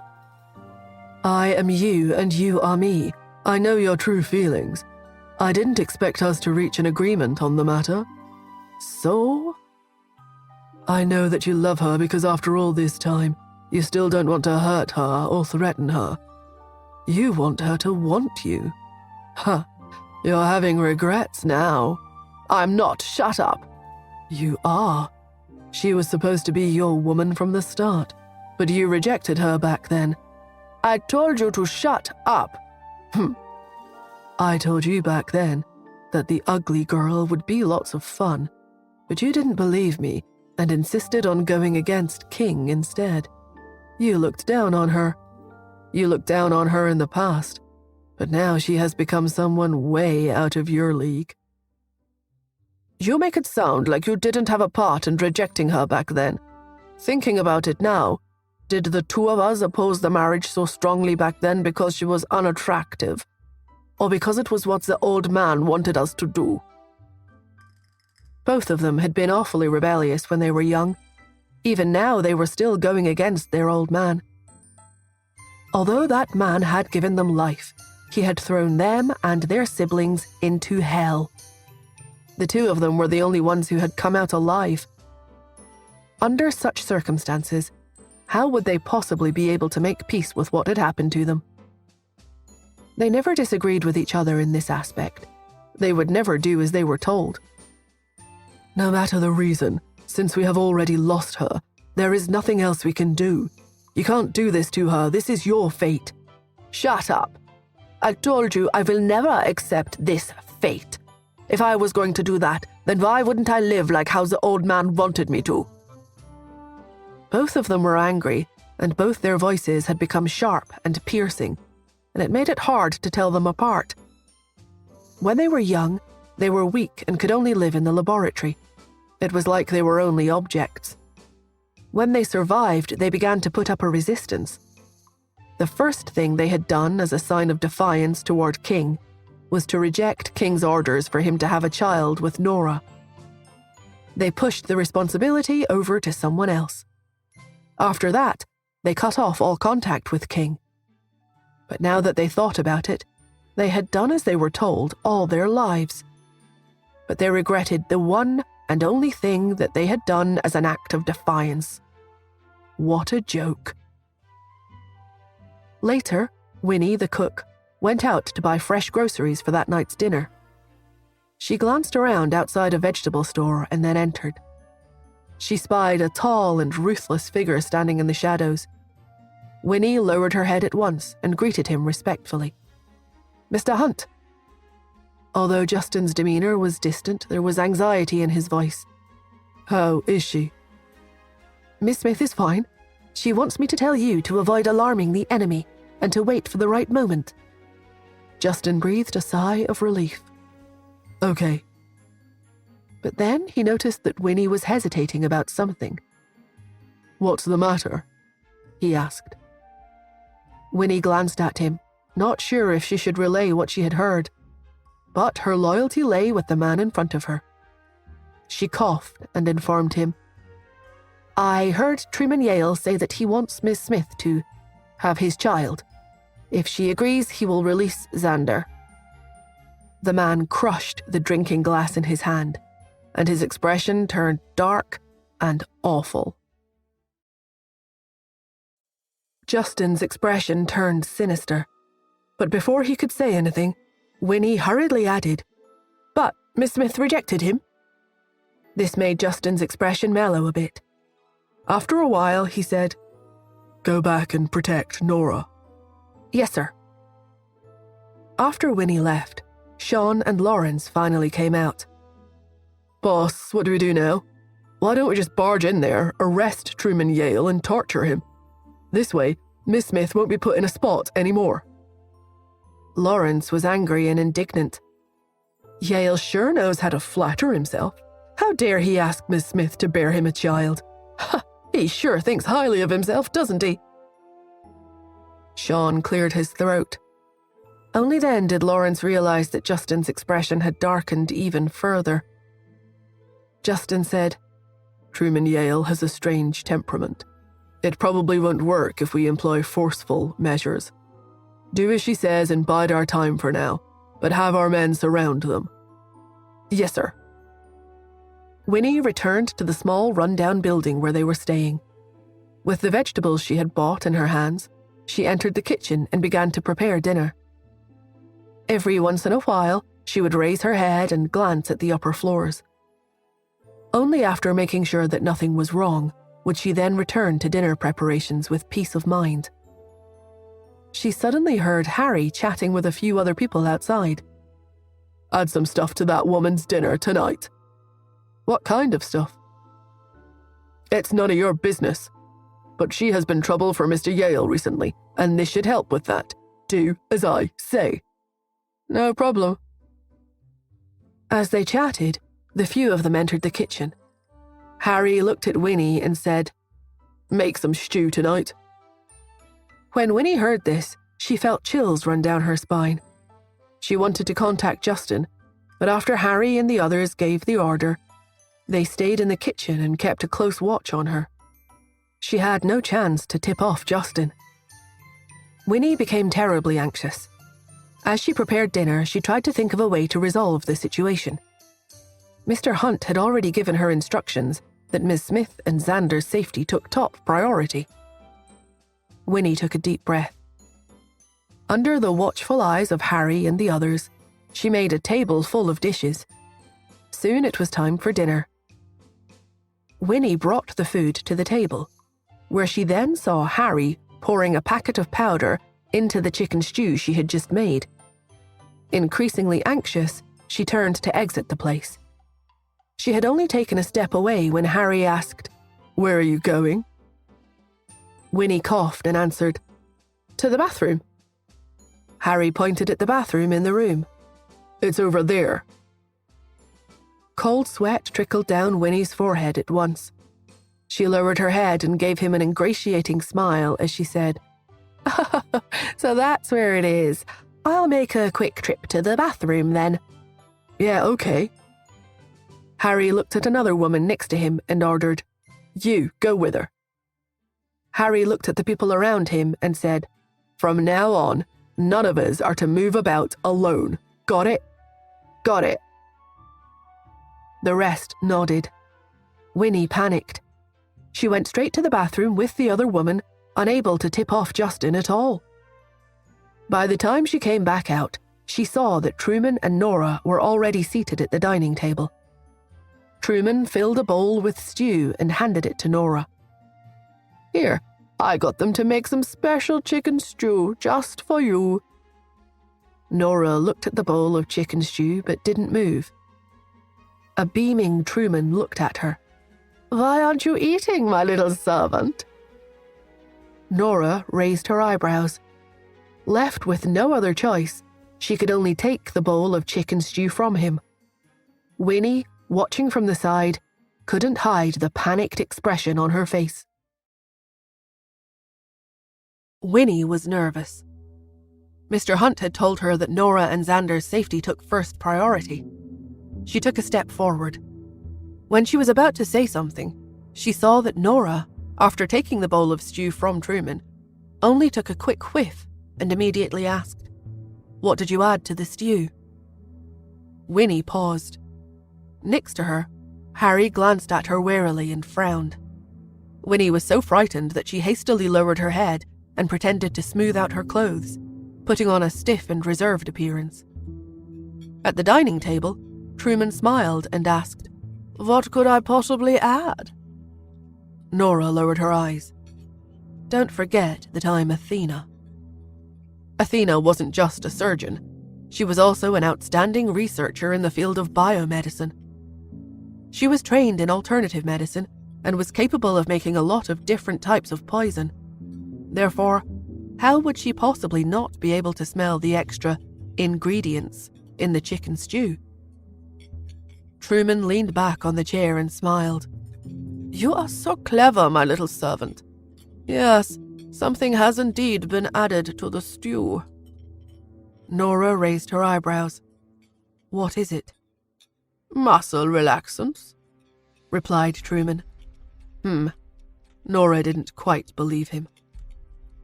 Truman smiled.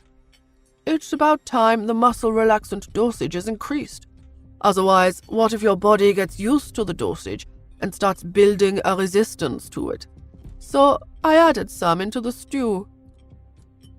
Nora didn't say anything else. Truman said, "Finish it and put me at ease. Otherwise, I'm really afraid that you'll suddenly appear at my bedside tonight and kill me." The corners of Nora's lips spasmed. She looked down at the chicken stew and then turned to look at Winnie. "Were you the one who added it to the stew?" Winnie shook her head. No, it's not me. Ma'am, She looked at Harry, seemingly asking for help. Her acting was pretty good. Nora couldn't tell what Truman was up to this time, but she picked up a spoon, filled it with a little stew, and then took a small sip. As a fearful Winnie watched on, she said, "It is the muscle relaxant indeed." Winnie was confused. Muscle relaxant? Then why didn't Harry just say that earlier? Winnie was no fool. She immediately understood that Harry was trying to sound her out. Had she exposed her identity? No, that was impossible. She had been living here for many years and was an informant that Justin had been keeping here. Originally, she was not in charge of this matter, but rather had suddenly been assigned the task. If she hadn't exposed herself, then there was only one possibility. Truman didn't trust anyone, so everyone was required to undergo a test. She must have passed the test, right? It was fortunate that she had kept her calm, as well as that Nora had identified the drug as a muscle relaxant and not something else. Otherwise, even if she must expose her identity, Winnie would still have prevented her from consuming the bowl of chicken stew. She heaved a huge sigh of relief. Nora finished the bowl of chicken stew. Nora put down the utensils and got up. "I'm full." Only then did she head upstairs. Truman said to Winnie, "Make a sandwich for Xander." "Yes, sir." Winnie entered the kitchen, made a sandwich, and brought it upstairs. After entering Nora and Xander's room, she closed the door and turned back to look at Nora. Before she could speak, Nora suddenly asked, "Do you have anything you can use to make contact with the outside world?"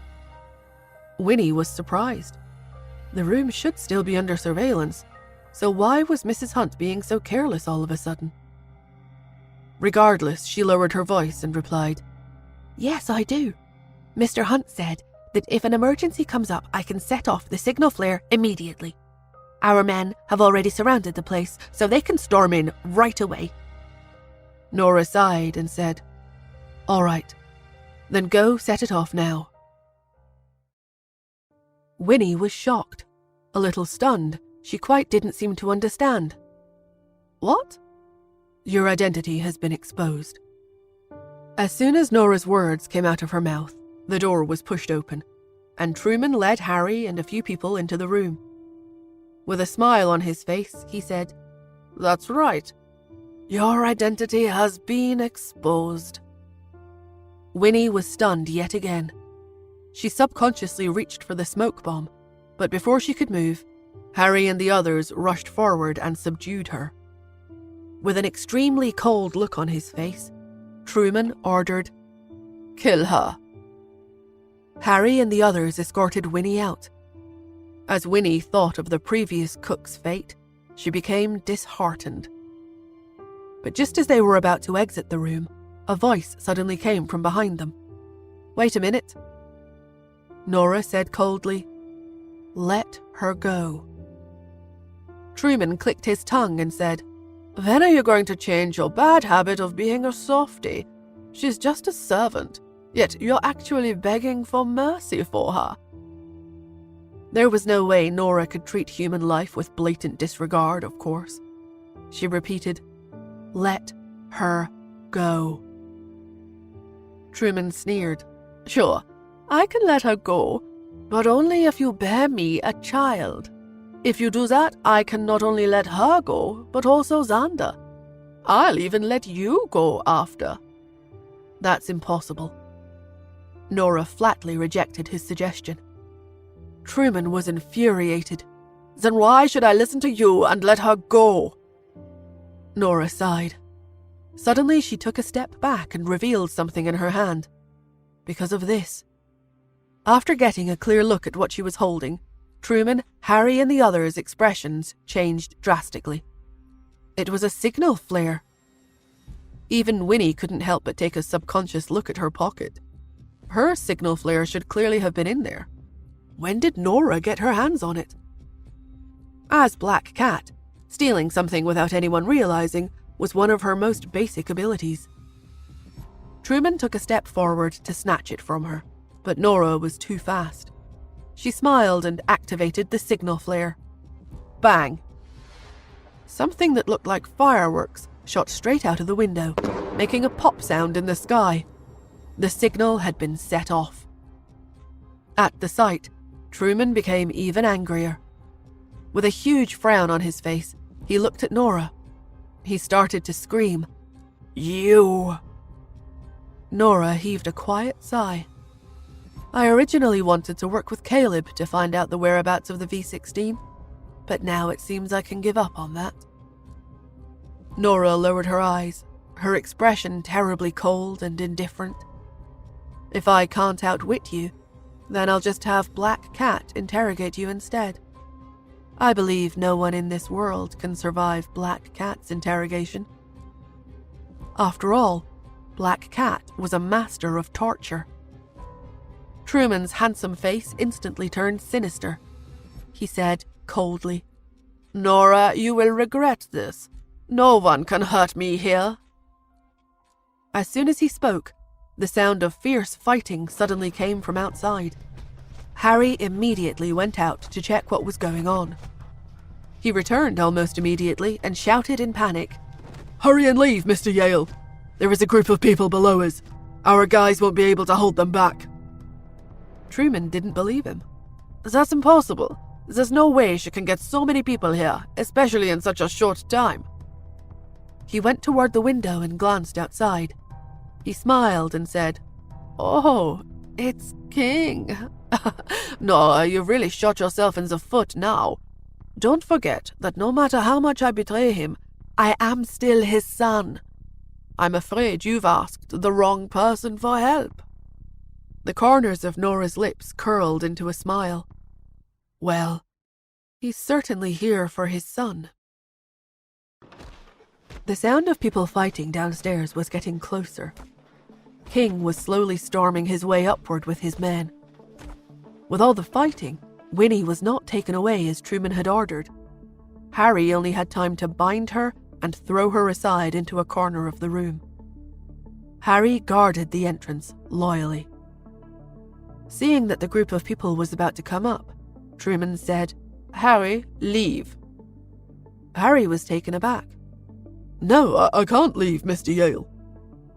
Truman narrowed his eyes. "The man wearing the mask is my father. He won't do anything to me. But he is a tyrant and hates people defying him the most. He will never let you off, so it's better that you leave." When Harry heard him, he glanced outside again. However, he remained firm and said, "I'm not leaving, Mr. Yale. Even if he kills me, I still can't abandon your side and leave you high and dry." He stayed at the door and kept watch on the outside. "My life was all yours when you saved my life back then. I don't mind even if I must give it back to you today." When Nora heard this, she glanced at Truman in surprise. She originally thought that the people here only obeyed Truman's orders because he was paying them. But it seemed like that wasn't the case with Harry. As it turned out, Truman surprisingly had his own personal charm, too. Truman suddenly looked at her. "Nora, I'd advise you to take Xander and leave this place now. Otherwise you will fall into his clutches, and you will only suffer a fate worse than your mother's." Truman frowned, a ruthless look coming into his eyes. He said, "You are so foolish, so foolish. To think that you would choose to join forces with a man like him. You have no idea just how cruel he is. He even used his own children for experiments, simply because his genes would be closest to theirs once the experiments succeed. He did it to help him complete the genetic modification needed to achieve immortality. A man like him is the devil himself. Just what kind of a deal did you make with him?" Nora pressed her lips together hard, thinking. A while later, she finally asked, "So you took the V-16 and stopped obeying his orders because of this?" The old king had conducted experiments on his children. Truman was now the only experimental subject who might succeed, But Truman didn't want to be led by the nose by him, so he went against the Imperial League and brought the V-16 to a place in the middle of nowhere like this. Truman sneered. Of course. Why should a cold-blooded animal like him enjoy a long life? Ha! Even if I must die, I will never let him extract my genes for research. Nora was surprised. Suddenly she raised her eyebrows and said, In that case, where is the V-16? Why don't you give me the V-16 now, and I leave with the V-16 and Xander? This way, he would never be able to get his hands on your genes, right? If not, sooner or later he will be able to extract your genes if you fall into his clutches. Truman instantly raised his voice. Aha! Are you trying to provoke me? The V-16 is the only thing I can bank on for survival now. Why would I be so stupid as to give it to you? I am the one in control of my life, and I will never allow anyone to manipulate me ever again. Truman approached the door again. The next moment, someone kicked the door of the room open from the outside. Led by Justin, a few people rushed in. Harry tried to fight back, but he was restrained at once. Truman stared at King. He suddenly frowned. You are not that old geezer. Who are you? Where's the old geezer? The last time he met King, Caleb had been relatively far away from him, so he hadn't been able to get a clear look at King. Justin had also covered himself up quite a lot that time, but now the two were standing close to each other. They were standing so close to each other that Truman noticed the other man's hands immediately. It was a pair of youthful hands. They weren't the same wrinkled old hands he had seen 10 years ago.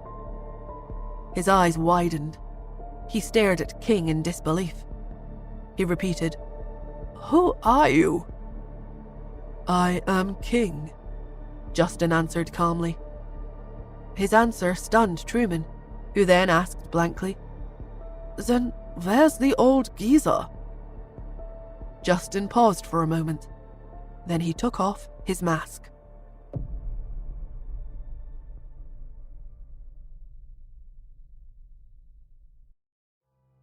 When the mask was removed and Truman saw the familiar face behind it, he was dumbfounded.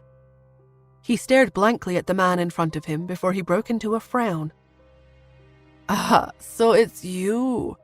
So the Imperial League hasn't come at all. Or have you usurped the old geezer's position and replaced him? Good. Very good. I've disliked him for the longest time. Where did you lock him up? Justin didn't speak immediately. He didn't know what Truman was thinking. But Nora, who had possibly discerned a thing or two, kept quiet for a while before she finally said, He's dead. Truman was taken aback. What? He looked back at Justin and narrowed his eyes. That old geezer is dead. How can that be? He is so clearly sick in the head and is even pursuing immortality. Come to think of it, it was indeed ridiculous. The one who wanted to live forever was already dead, yet their experiments were still continuing. Truman suddenly felt like the mysterious organization's existence was a joke. He still couldn't believe it. He looked at Justin again and asked, Are you also his son? Justin was confused by the question. Truman didn't wait for Justin to reply before he smirked and went on. Even if you are his son, you're younger than me. If you look at it this way, you have to treat me with the same respect you would show your older brother. My dear little brother, you should be thanking me. If not for me, would you have gotten into a relationship with Nora? How are you going to repay me for finding you such a pretty wife? Speechless. For a moment, Justin found himself at a loss for words. Going by their blood ties, Truman was actually his uncle. The old king was indeed sick in the head. In order to have a large number of children to conduct experiments on, he had gathered almost 100 women to conceive children. This led to a huge age difference among the old king's children. Going by the old king's age, he had fathered Truman only when he was in his 50s. So Truman was only 2 or 3 years older than Justin, despite being his uncle. However, Justin wasn't inclined to explain all these details to Truman. Someone like Truman was not worthy of his respect either. Justin didn't say anything, but Truman's eyes suddenly reddened. He said, I always thought that I was the most special child to him. He had also said that he would hand over the Imperial League to me in the future. Who would have thought that he would still favor you over me in the end? Even if Truman knew that he had only survived because of his own persistence and tenacity, it was a fact that Justin had never been injected with the gene serum. Justin didn't know how to respond. He still didn't feel like explaining anything. Besides, in a sense, Truman actually wasn't wrong in saying that. When the old king realized that he still had a surviving daughter, he had chosen to contact Justin. He had even handed over the Imperial League to him, even though they had only met once. This showed that the old king had held doubts about his experiments before his death. He was afraid that Truman had become a monster, so he hadn't trusted him. Changing one's fate. Could someone still be called human if their genes had been modified? Justin didn't say anything else about the subject. Instead, he asked, "Where is the V-16? The V-16? Truman, who felt like all his efforts had become a joke, broke into a smile. You want the V-16? I'm not handing it over. Just as Justin was about to speak, Nora said, Let's take a more direct approach. We'll let Black Cat interrogate him instead. Justin thought for a moment. It was indeed going to be hard to get Truman to suddenly grow a conscience and tell the truth. They didn't want to waste any more time either. Since they had already surrounded the other party, and even captured the man himself, why wait any further? Justin nodded. He led the others out of the room and closed the door. Sean and Lawrence were outside the room. When Lawrence heard their exchange, the puzzled man asked, Has Black Cat come, boss? Why is Miss Smith asking Black Cat to handle the interrogation? Sean kept quiet. Justin ignored Lawrence and looked at the others. Winnie had already been freed and was currently standing at the side. As for Harry and the others, they had been captured and were glaring at him fiercely. Don't hurt Mr. Yale. I'll do anything you ask. Justin paid them no mind. He ignored them and looked straight at the room instead. No one could escape Black Cat's interrogation. Half an hour later, the door opened. Nora came out. Justin hurriedly stepped forward and asked, Did he talk? Nora let out a quiet sigh. Somewhat troubled, she replied, No, he didn't. For the first time, Black Cat couldn't quickly get someone to crack. Justin was surprised. He didn't. He had faith in her abilities. Nora gestured to the room with her chin. Justin entered to see Truman sitting on the sofa, hanging his head helplessly, with a gentle and wry smile. This wasn't Truman. He was Caleb. Justin was surprised to see that Caleb returned. Where's Truman? He asked. Caleb sighed. He won't come out. Justin was frustrated. At the door, Nora also let out a soft sigh. Justin asked, How about doing a body search? A resigned Caleb replied, I have already searched everywhere. Feel free to have your men search me again. Okay, I'll do it. Nora stepped forward. I'm also a forensic doctor, so I'm great at body searches. I'll look at the places that you might have missed. Just as she was about to step forward, Justin stopped her. He coughed and said, Sean and Lawrence are also experts in this aspect. Let them do it instead." Nora wasn't bothered. She nodded and said, "Okay." Justin glanced at Caleb. For some reason, he seemed to spy a trace of disappointment on his face. Justin let out a cold snort. With a wave, Sean and Lawrence entered the room. Lawrence was still hesitant when he entered the room. "Didn't you say that Black Cat would be doing the interrogation? Why is Miss Smith doing it instead? I think we should have Black Cat do it. Miss Smith can't do it." Sean covered his mouth and dragged him into the room. The door closed. 10 minutes later, the door opened again. Sean and Lawrence both came out. They both looked at Justin and shook their heads. Sean said, "I searched all over but didn't find the V16. I suspect that Truman doesn't carry it around with him, but has placed it somewhere instead."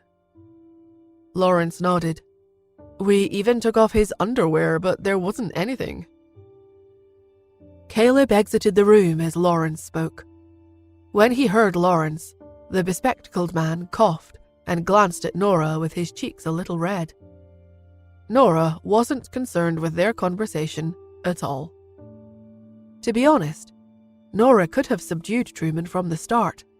However, once she realized that Truman and Caleb were multiple personalities of the same person, she abandoned the thought. She was afraid of this exact situation. The moment he was caught, Truman had gone into hiding. What was the point of her interrogation when Caleb was already willing to tell her everything? She couldn't possibly torture Caleb, right? That was why she had followed Truman here, in hopes of tricking him into revealing the location of the V16. But Winnie had exposed her identity. She couldn't just watch Winnie die and not do anything about it. This had led to their current awkward situation. What were they to do now? How did Truman appear in the first place? Nora asked. If Truman refused to appear, then they would have no way of forcing him to reveal the whereabouts of the V16. Caleb was the primary personality. Truman had only appeared later on in his life. Caleb sighed. When I was 10 years old, I was on the verge of death after being injected with the gene serum. It was then that he appeared, endured the pain, and helped pull me through. Caleb pondered for a while before he suddenly suggested, How about you beat me up? Until I'm about to die, he usually shows up at moments like that.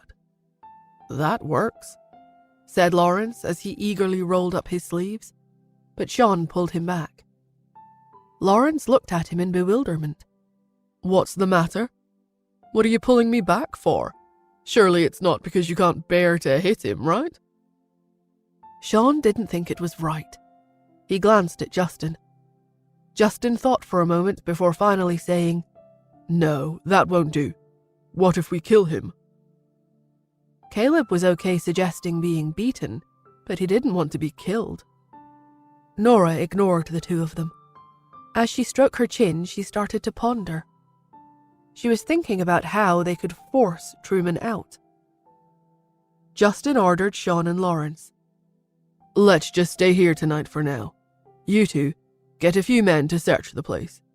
Even if you must flip the whole place over, try and find the V16. The two nodded in unison. After they left the room, Lawrence asked Sean, Why didn't the boss let us beat that guy up? Isn't this the best solution? Sean was awfully troubled over the man's low IQ. He said, Boss doesn't want Miss Smith to owe Caleb any more favors. Thankfully, Nora and Justin did not hear the conversation between the two men. Back in the room, Justin was looking at Caleb. He asked, Which room do you want to stay in? Caleb glanced at the room they were in, and then at Xander, who was asleep on the bed. The meaning of the glance was obvious. He wanted to stay here. He sighed and said, It doesn't matter where I stay. I'm just afraid that Truman will suddenly show up, causing you guys to miss the opportunity. You're right. Nora nodded. I will stay here with you. Justin had a knee-jerk reaction to that. He interjected and said, No, you can't. Nora was surprised by his sudden outburst. She raised her eyebrows and looked at Justin, who cleared his throat and said, I'll stay with him. If Truman appears, I'll call you over. Sure. Nora got into bed. Justin and Caleb went out the door into the next room. There was only one bed in the room. After the two men entered, neither of them got onto the bed. Instead, they both sat on the sofa. Justin looked at Caleb intently. When does Truman typically appear? Caleb sighed. He doesn't come out very often, nor is there any pattern to when he shows up. He comes out whenever he wants to. This is something outside of my control. To be honest, over the years, my control over this body has been getting weaker and weaker. Justin narrowed his eyes. He was about to speak when Caleb added, I didn't expect you to be my younger brother. Justin didn't explain the matter about their blood ties this time either. He wasn't intending to.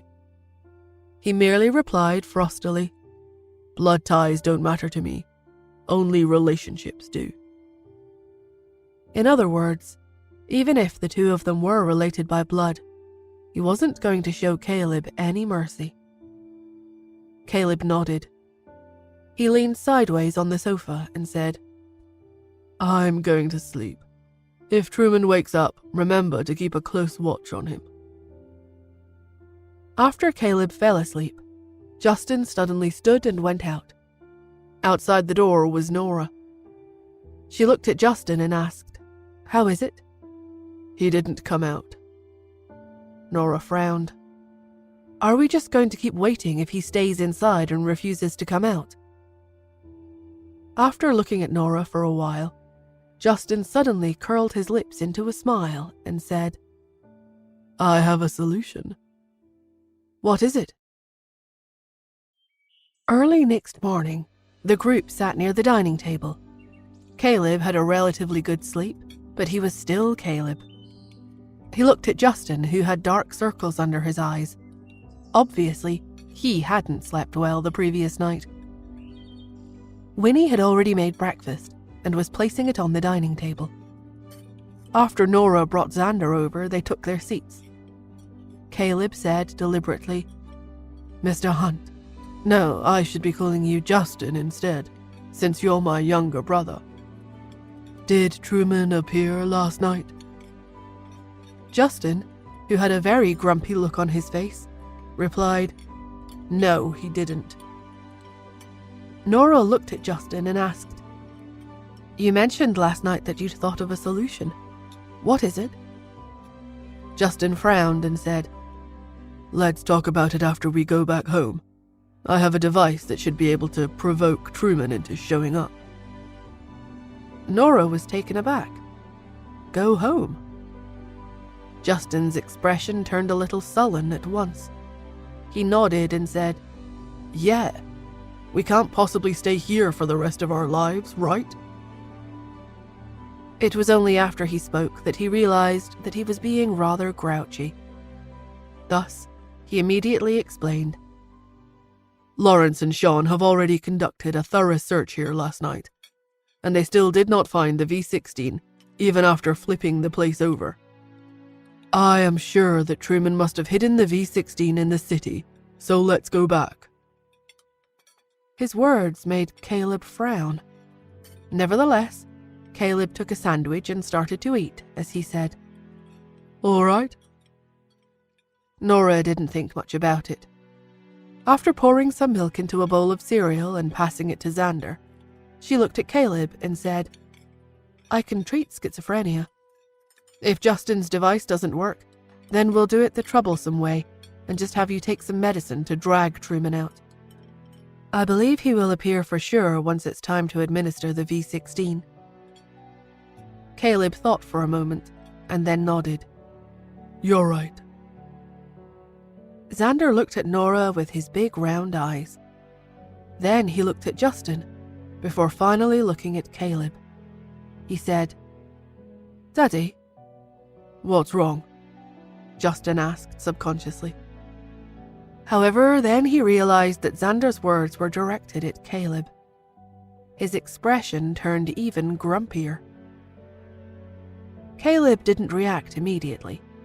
He blanked out for a moment before he finally looked at Xander and asked, "Are you talking to me?" Xander looked at Nora and shook his head. Nora said with a smile, "I told him to do it." Her words made both Justin and Caleb look at her. Justin had an extremely awful look on his face, whereas Caleb's eyes lit up a little. But the next moment, Nora said, "Truman impersonated you the last time. I was worried that Truman had already appeared and was impersonating you, so I got Xander to do a small test." So that's why Nora made Xander do it. Justin's expression softened. Caleb said helplessly, "It really is me. How about this? Let's think of a secret code." Nora thought for a moment and then nodded. "Okay, that works too." The two decided on a secret code. After breakfast, the group packed their things. Under Justin's watch, everyone left the house in grand fashion. Caleb took the same vehicle as Justin, Nora, and Xander. The van was extremely comfortable. Unlike the journey here, there were all kinds of food imaginable in the van. Xander held a can of cola and munched on snacks, his short legs dangling off the seat as he watched the TV show on the screen on the back of the seat in front of him. It started drizzling outside before anyone had even realized it. The radio in the car started reporting a piece of news. Some areas have been experiencing thunderstorms, which have caused landslides and mudslides. Fortunately, there were no casualties. "Why is the weather so bad all of a sudden?" Nora murmured. Justin sneered and glanced at Caleb. "You'll have to ask Mr. Gray why he chose to come to a place like this." Located at the intersection point of 3 countries, which made it a place that none of the countries it bordered cared about, the place was bound to be poverty-stricken and worthless. The area was poor and dilapidated. The mountains were also left unsupervised. Caleb smiled wryly. Suddenly, Xander asked, "Will there be any danger of landslides on the path we're taking?" As soon as he said that, the van stopped suddenly. Justin frowned and asked, "What's the matter?" In front, Lawrence suddenly ran over from the other car. When the window opened, he said, "Boss, this is terrible. It's been raining the last 2 days, so there are landslides in the mountains. The road in front has collapsed." Following Lawrence's report, the area where they were suddenly began to shake violently. Justin and Nora looked at each other. Neither of them said anything, and both reached out to grab Xander. "Get out of the van, quick!" As he spoke, Justin managed to grab Xander first. He and Nora didn't have the leisure to care about anything else anymore. They jumped out of the car immediately. Caleb panicked. He stood up immediately and got out of the van with them. But the moment he got off the van, he suddenly saw the people outside standing side by side. The van was still shaking violently, but the van was actually stationary on a giant shaking platform. Nothing had collapsed at all. All of this was Justin's ploy. Upon realizing this, Caleb was stunned. He frowned and looked at Justin, perplexed. Justin cast his eyes down. He said, "The V-16 must be on you. There is no way someone like Truman would hide the V-16 in the city. After all, that would be too risky. The fact that we didn't find it could only mean that you've hidden it relatively well. In dangerous moments, people immediately grab the things that matter most to them before evacuating. Even if you are Caleb at that moment, Truman's consciousness would still wake up, forcing you to make a subconscious reaction. As such, his and Nora's subconscious reaction was to grab Xander. Justin hadn't informed Nora of this plan beforehand.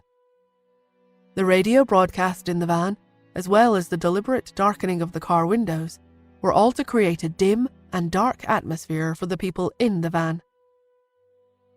Only when Nora reacted naturally would Caleb believe what was happening.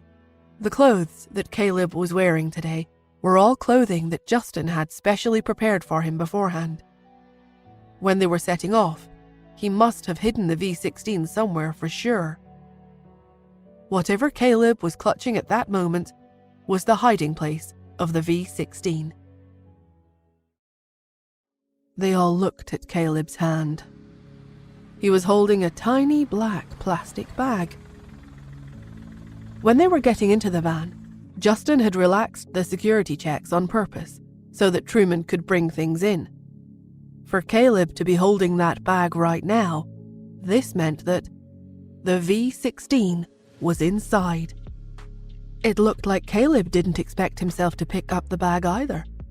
He was dumbfounded for a while before he finally followed everyone's gazes and looked at the bag in his hand. Confused, he broke into a frown and said hesitantly, "It's true, I don't really remember what happened when I was getting off the van. So, is the V16 in the bag?" Before Nora could speak, Lawrence stepped forward and reached out for the bag. But Caleb's arm suddenly moved out of the way, and he took a couple of steps back to dodge Lawrence.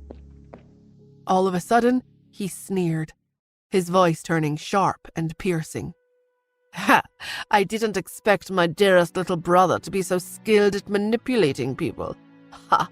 I've lost this time. Still, do you guys think that you can get the V16 so easily with just that little trick? Impossible." With his other hand that wasn't holding the black bag, he propelled himself off the side of the van and jumped over to the other side. As everyone was about to go after him, Truman stretched out his arm and held the black bag he was holding near the edge of the cliff. They were in the mountains. Below the mountains was an abyss. The drizzling rain made the area, including the bottom, foggy, and it was impossible for anyone to see how deep the bottom went. If the V16 bottle dropped down the cliff, it would break. Gene serums were liquids. Once the bottle broke, no one would be able to recover the contents, not even Nora. "Stay back." A smug and brazen look came over Truman's face. He grinned at Nora and Justin and threatened, "If you come any further, I'll throw the bottle down." Nora and Justin didn't dare move a muscle. Under their watchful eyes, Truman opened the black plastic bag. There really was a serum bottle in the bag. Nora had designed a special bottle for the V16. With it, the V16 could leave the refrigerator for a short time without the contents going bad. Nora looked at the bottle lid. It was still intact. It had never been opened before. All of this proved that the bottle in Truman's hand was undoubtedly the V16. She nodded at Justin. Justin looked at Truman. "If you think about it, Xander is your family too. Can you really bear to do that to your own flesh and blood?" Although Truman was technically Xander's granduncle, Justin would never reveal the generational, and therefore seniority, gap between the two. So he had used the general term family instead. Truman sneered. "So? It wouldn't matter even if he was my son. Didn't the old geezer himself kill 100 of his own children? Do you think that I, who grew up in an environment like that, would still have feelings for familial relations?" Justin cast his eyes down. "You are surrounded by my men. Do you think you can escape?" Truman didn't care. Who says I'm escaping? I'm going to inject the V16 into myself. Justin's expression darkened. Even if you inject it into yourself and increase your lifespan, believe it or not, I can still kill you right here and now. You won't live to see another day. Truman narrowed his eyes. There's no point in saying all that to me.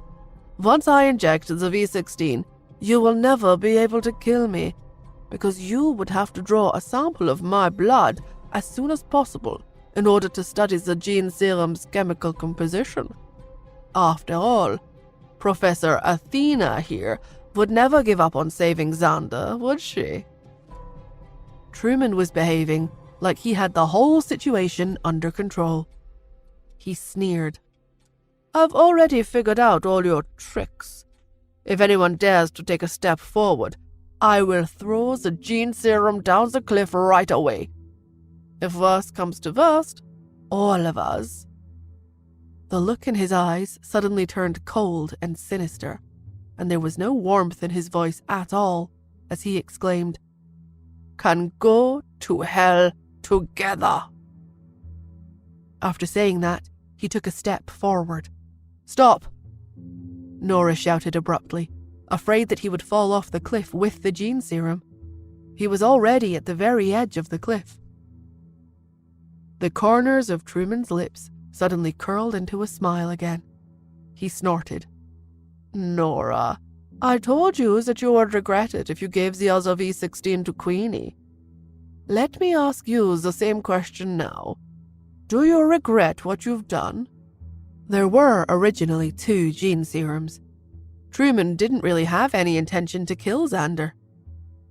When he ordered Queenie to take both gene serums with her back then, one was for his own use, while he was intending to use the other to force Nora into begging him for it. But Nora had set up a trap instead. Not only had he almost been captured, but at the critical moment, she had given the other gene serum to Queenie. Truman really wanted to see Nora breaking down in tears right now. Nora stayed where she was and stated in a firm, emotionless voice, I don't regret anything. She would never regret saving her aunt. Seeing that she was still being stubborn even at a time like this, Truman was infuriated. He sneered.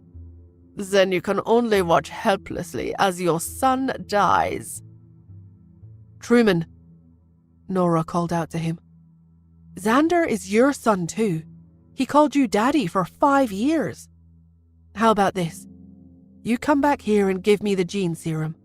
1 drop, that's all I will take. I will only take 1 drop for research, okay? No, Truman smirked. The dosage of this gene serum is meant for 1 person's use. If a drop is missing, it may not take effect correctly. Do you think I am stupid? Besides, he looked at Xander. Why should I save him? But then Truman's pupils suddenly shrank. Everyone was currently looking at him. They had kept Xander well protected in the innermost part of the mountain's natural path, so no one ever thought that he would be in danger. Nora and Justin were at the front of the group, while Lawrence and Sean were watching him. The rest of the bodyguards all had their backs to Xander. So no one had noticed that a rock above Xander had suddenly come loose and was slowly rolling down. Suddenly, a rock the size of Xander's head fell from the sky, but no one noticed anything. Only Truman, who had looked at Xander because Nora had mentioned the boy, noticed it. His pupils shrank, and a look of dilemma appeared on his face. Should he save him? Even if he called his name out now, by the time Nora and Justin reacted, it would be too late. But if he didn't alert them about it, once the boulder fell and struck Xander's head, the boy would die for sure. He was going to die if Truman didn't do anything. But wasn't it better if he was dead?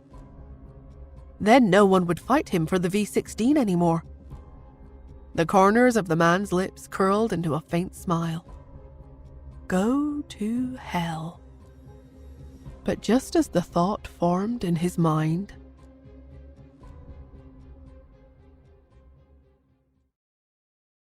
the look in Truman's eyes suddenly changed. Without any hesitation, he yelled, "Xander, look out!" Then he rushed towards Xander without any hesitation. The mountain path was not very wide, but it also wasn't that narrow. There was a group of bodyguards around Xander, but even if they turned around and realized the danger he was in, it would still be too late for them to save him. Upon hearing Truman's shout, Nora abruptly turned her head and looked over. When she noticed the boulder, even though her body reacted faster than her brain, it was still too late. She ran towards Xander frantically, but in her heart, she knew that it was too late. It was too late. Was her son going to die in this place, just as she was about to obtain the V16? She couldn't accept this. But then, a shadow rushed over her, and then, bam! The boulder crashed into the shadow. Truman?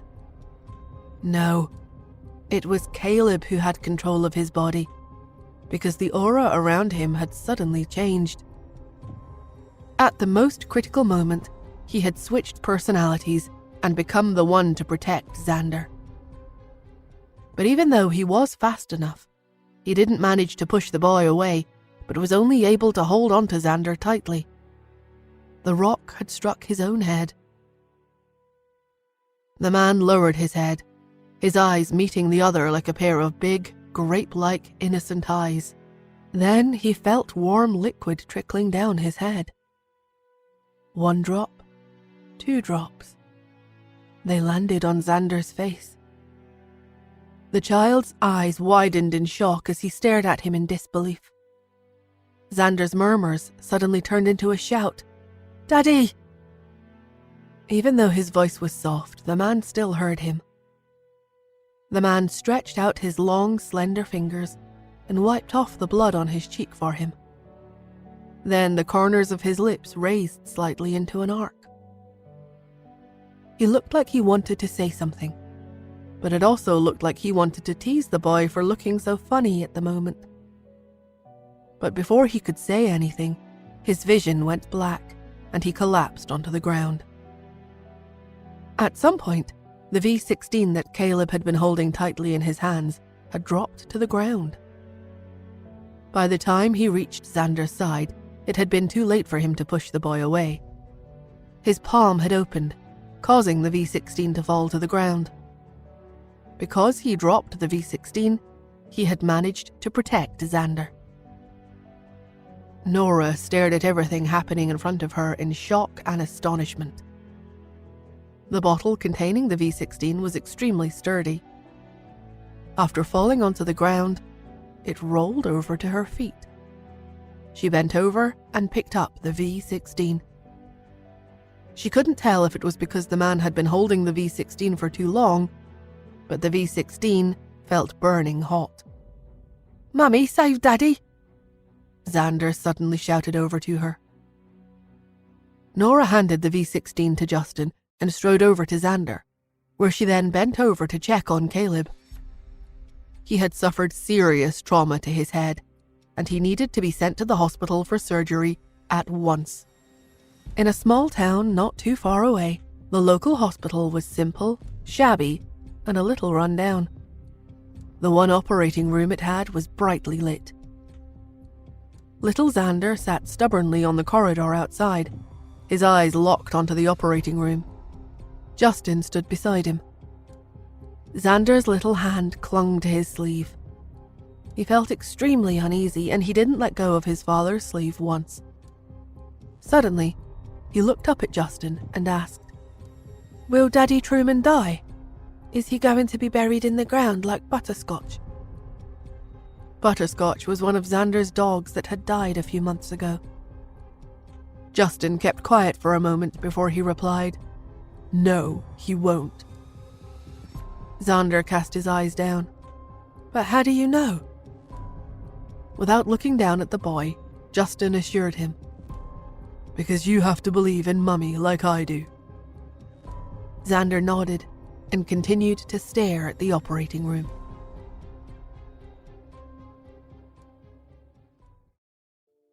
Justin reached out to touch Xander's head, but when his hand was about to touch his head, Xander pulled away at the last second. Justin's hand landed on nothing. Xander spoke in a soft voice. Daddy Truman said that not anyone can touch my head. His eyes were a little red. Justin squatted down to look Xander in the eyes. He turned his son to face him, and he whispered, Xander, it's not your fault. It is my fault. Daddy Truman only got hurt because he was trying to save me. That wasn't Daddy Truman, but Caleb. Justin didn't know how to explain it to his son. He explained, Truman is a bad guy who has been using you all this time. The one who saved you is Uncle Caleb. I don't care. They are the same person. Xander shook his head stubbornly. I know Daddy has schizophrenia. No matter which personality of his is nice to me, they are the same person to me. I don't want him to die. It's true. He didn't want him to die. And Justin didn't want anything to happen to Caleb. Otherwise, he would owe him a huge favor. And Xander would remember him for life. All the bad things he had previously done would be gone with his death. And Nora would feel guilty for the rest of her life. It looked like Caleb had done too much for her, so Justin didn't want him to die either. The look in Justin's eye turned solemn, and he looked at Xander intently. He reassured him. Don't worry, he won't die. You have to believe in your mum's medical skills. Those words seemed to give Xander strength. Xander finally relaxed. Another 2 hours passed. Even though it was already 3 a.m, Justin didn't tell Xander to go to bed. He knew it was useless. He wasn't going to be able to sleep either. Soon it was 6 o'clock in the morning. The sky was starting to light up. At last, Nora came out of the operating room. She looked exhausted. Once he saw her, Xander stood up abruptly. The little boy looked at her hesitantly, wanting to ask something, but he was too scared to do it. He'll live. Nora's 2 words put Xander at ease immediately. Then a nurse wheeled Caleb, whose head was bandaged with a lot of gauze, out of the operating room on a gurney to the ward for observation. Xander followed behind the nurse and entered the ward. Justin walked over to Nora, and the two went to the ward together. Caleb's injury was very serious.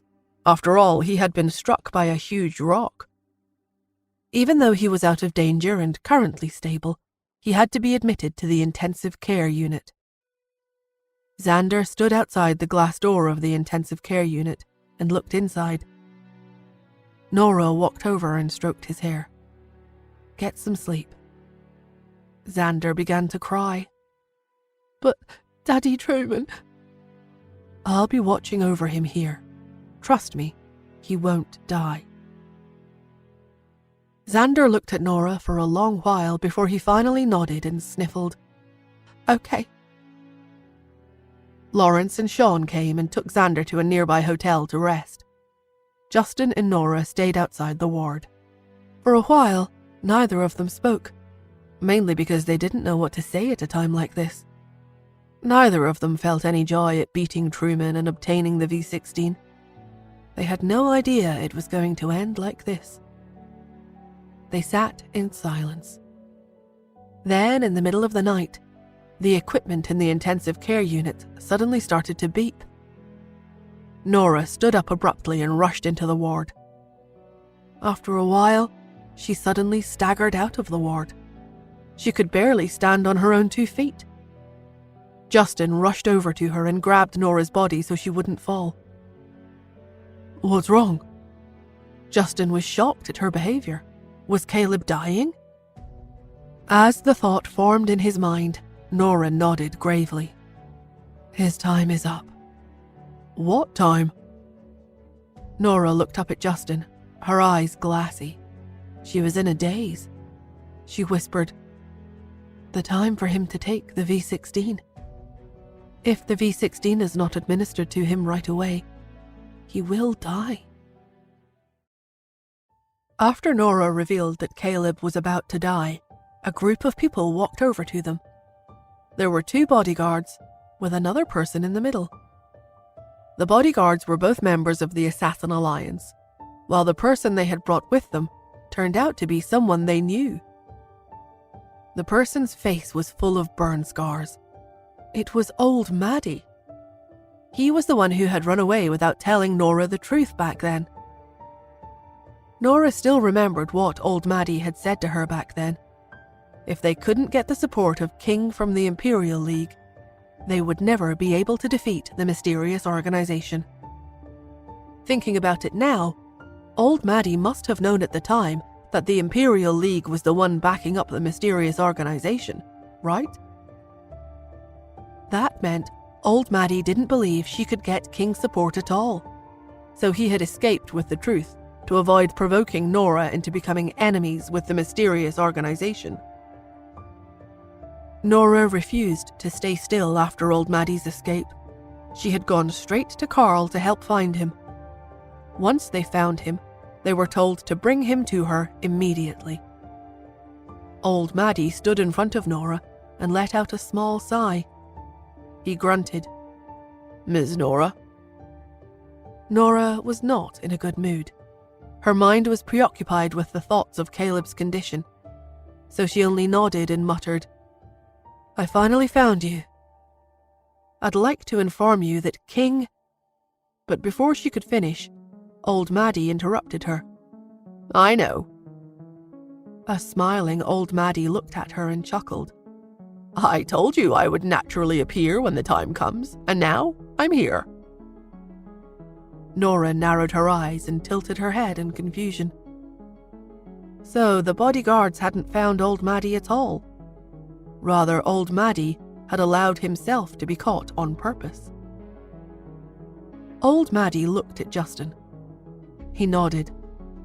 "I'd been looking for clues about King all this time, and I finally found out that you're King. If I'd known that from the start, I wouldn't have had to run away in the first place. I could have just told you two the truth." Nora gave him a wry smile. "We know the truth now." But when old Maddie heard her, he looked into the ward. After hesitating for a while, he shook his head. "No, there is still something that you don't know yet." "What?" Old Maddie sighed. "I don't know if I should say it, because telling you will only give you more trouble." "Say it." Nora looked at him. "Actually, if you had told us the truth from the beginning, we might have been able to avoid all the detours we took after that."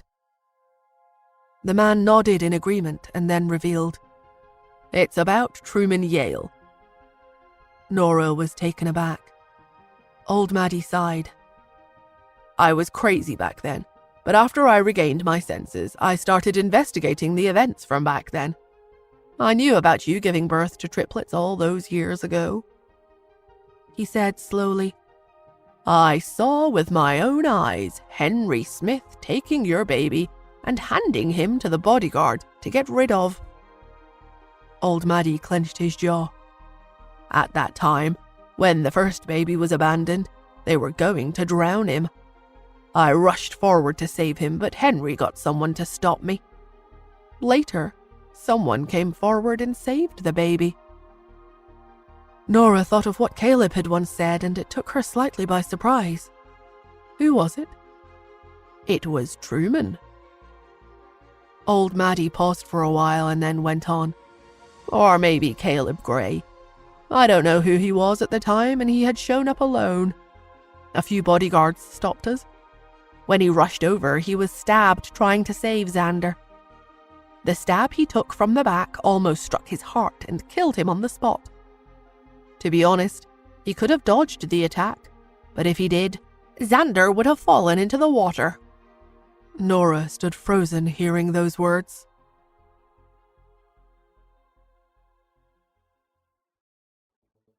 Old Maddie looked at Justin again. At that time, he became seriously injured trying to save Xander. He wanted to save Pete too, but he was too weak and couldn't walk or move anymore, so he called Mr. Hunt. To be honest, be it Xander or Pete, it didn't matter if they had died back then, because having one child alive was enough. It was all thanks to Caleb that both of them survived. Old Maddie lowered his head. I didn't know that he was Truman at that time.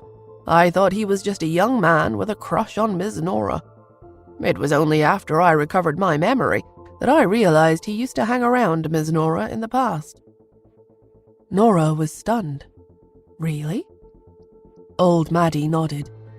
I was under orders to protect you at that time, so I had been observing you the whole time. The young Miss Nora was round and chubby. He often came over to play with you and would occasionally give you food. Nora had fallen ill and started to gain weight when she was 5 years old. She vaguely remembered that she met a little boy when she was 8 or 9 years old. The little boy, who was about 12 or 13 years old, had stood outside the villa and mocked her for being overweight. But when her stepmother didn't cook for her and was trying to starve her on purpose, he would come over and give her something to eat. He had liked teasing her. But after a while, he had stopped visiting her. Did this mean her and Caleb had already met in the past? And Caleb not only saved Xander this time from the rock, but he had already saved Xander and Pete when they were born. Without Caleb, the two children would have been killed by Henry long ago. Nora stared blankly ahead. There was only one V16 left now. After hearing what old Maddie said, Nora was even more at a loss as to what she should do. But she had always been hard-hearted, and people were selfish. She had to be selfish too. Even though Caleb had helped her a lot, Xander was her son. Her children were of utmost importance to her. Besides, she had never been the traditional definition of a good person. She wasn't capable of abandoning her son to save Caleb. She looked up at Justin, but saw the man frowning in silence. Nora understood what he was thinking. Justin couldn't make the decision for them. This was because Caleb had helped her and saved both Xander and Pete's life. If Justin made the decision, Xander might hate him for the rest of his life, and their relationship as father and son would never be the same. Someone had to be the villain here. Nora took a deep breath. I'll make the decision. She looked at Justin intently and declared, the V16 is to be given to Xander. Justin frowned. Even if he hates you in the future? Yes, Nora nodded. Even if he hates me, he would still be alive. I don't mind. Lawrence stood close by. He had returned as soon as he could, after he and Sean sent Xander back to the hotel, in case his boss needed him. After hearing what Nora said, Lawrence couldn't help but sigh. Sean had said that their boss would not be able to make the decision because he was afraid that Nora and Xander would hate him. For the first time, Lawrence found himself admiring a woman and a mother from the bottom of his heart. As expected, mothers were the ones who could make the greatest sacrifice. Despite having to endure a lifetime of guilt and her son's hatred in the future, Ms. Smith was able to make the decision herself. Compared to this, his boss's dilemma didn't seem as serious as hers anymore. But Lawrence also understood that once Nora made this decision, she would have to live in guilt for the rest of her life. She would never be able to find peace. She would owe someone a life for the rest of her own. Would Miss Smith, who felt that way, still spend her days happily with his boss? Lawrence thought of all the stories where people took their own lives, along with the person who died, because they owed their life to them. Since they couldn't save their life, they would die with them. Miss Smith wasn't an extreme person like that, was she? Lawrence, who had a bad feeling about it, became worried for his boss. But when he turned his head and looked over, he saw something that shocked him to his very core. It was extremely difficult for Nora to make this decision. For the sake of her son, she was going to let down the man who had saved her whole family.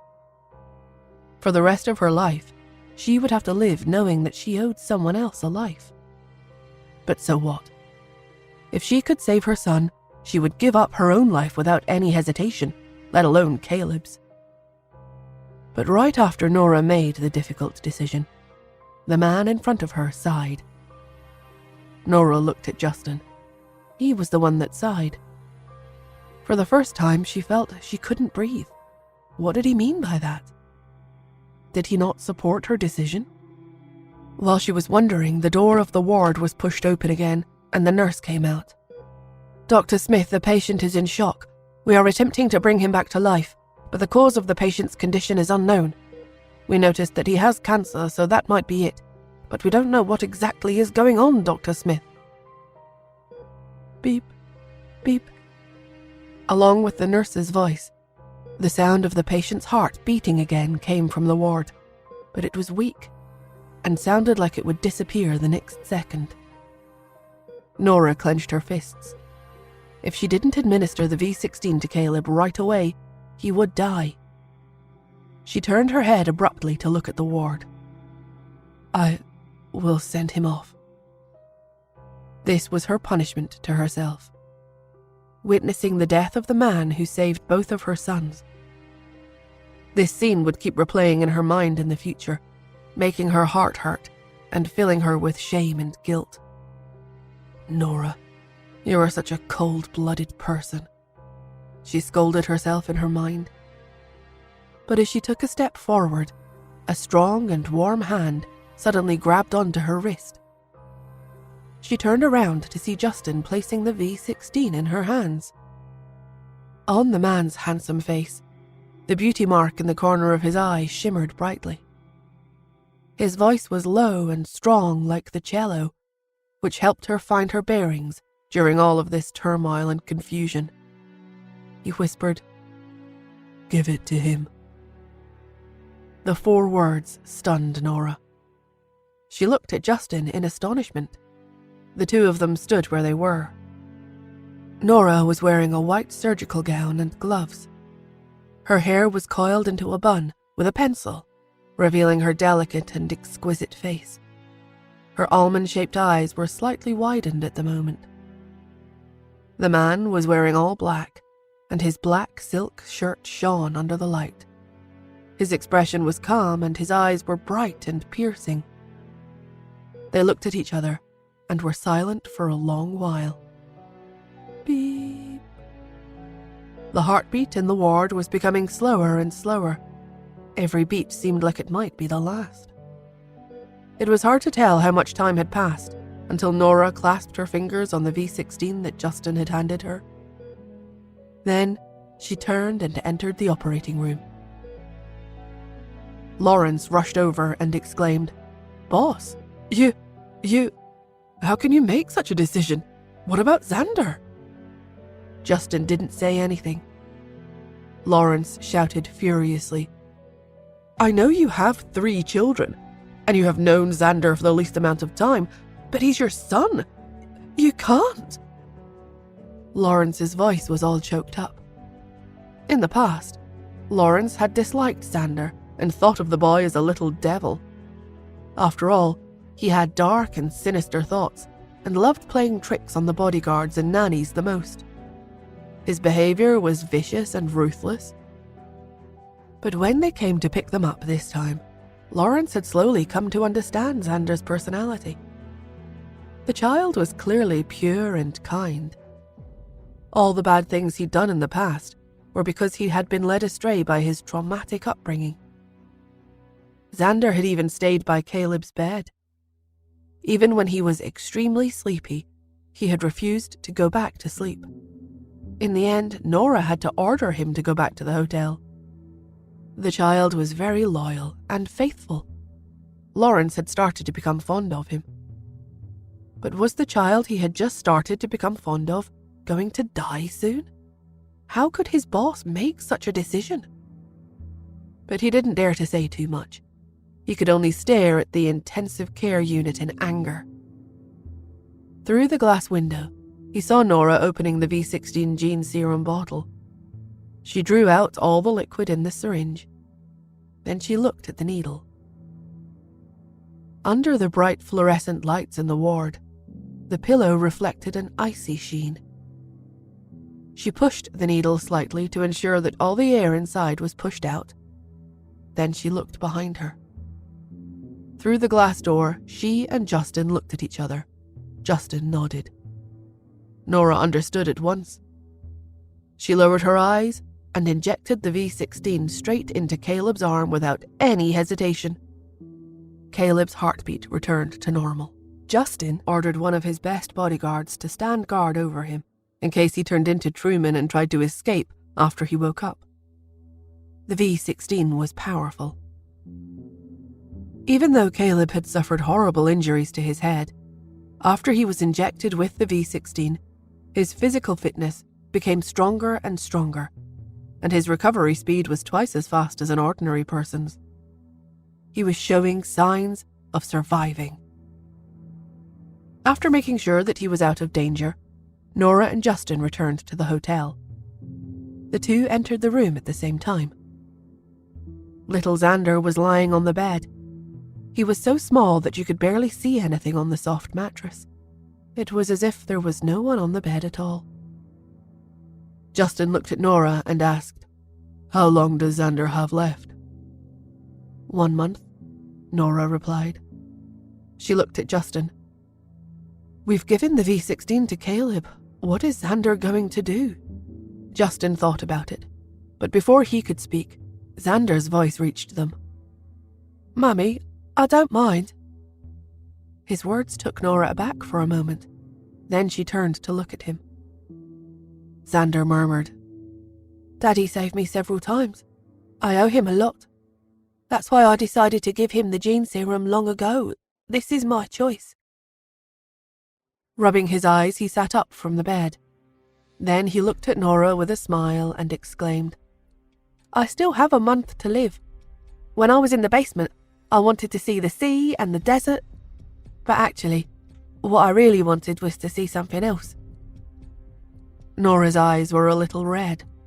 She walked over to the bed and sat down. Then she picked up Xander and put him on her lap. 6-year-olds were very small. And Xander was not used to intimacy yet, but he hugged her back and continued to smile.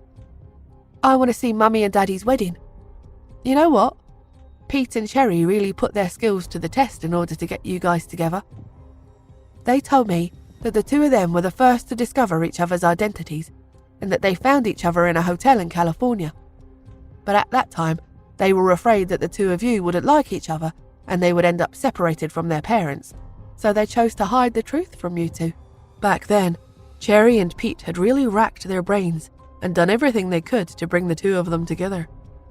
They had even hidden their identities.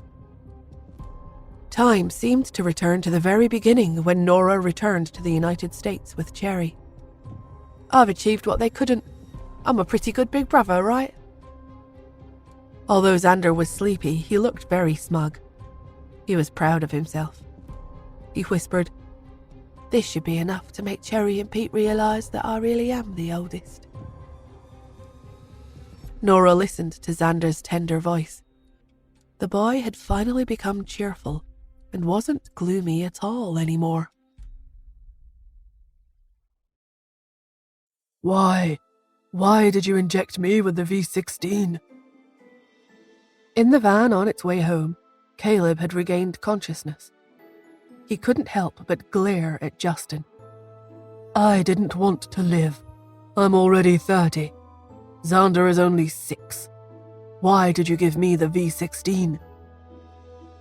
Xander was seated next to him, his short legs dangling off the seat as he kept his head down.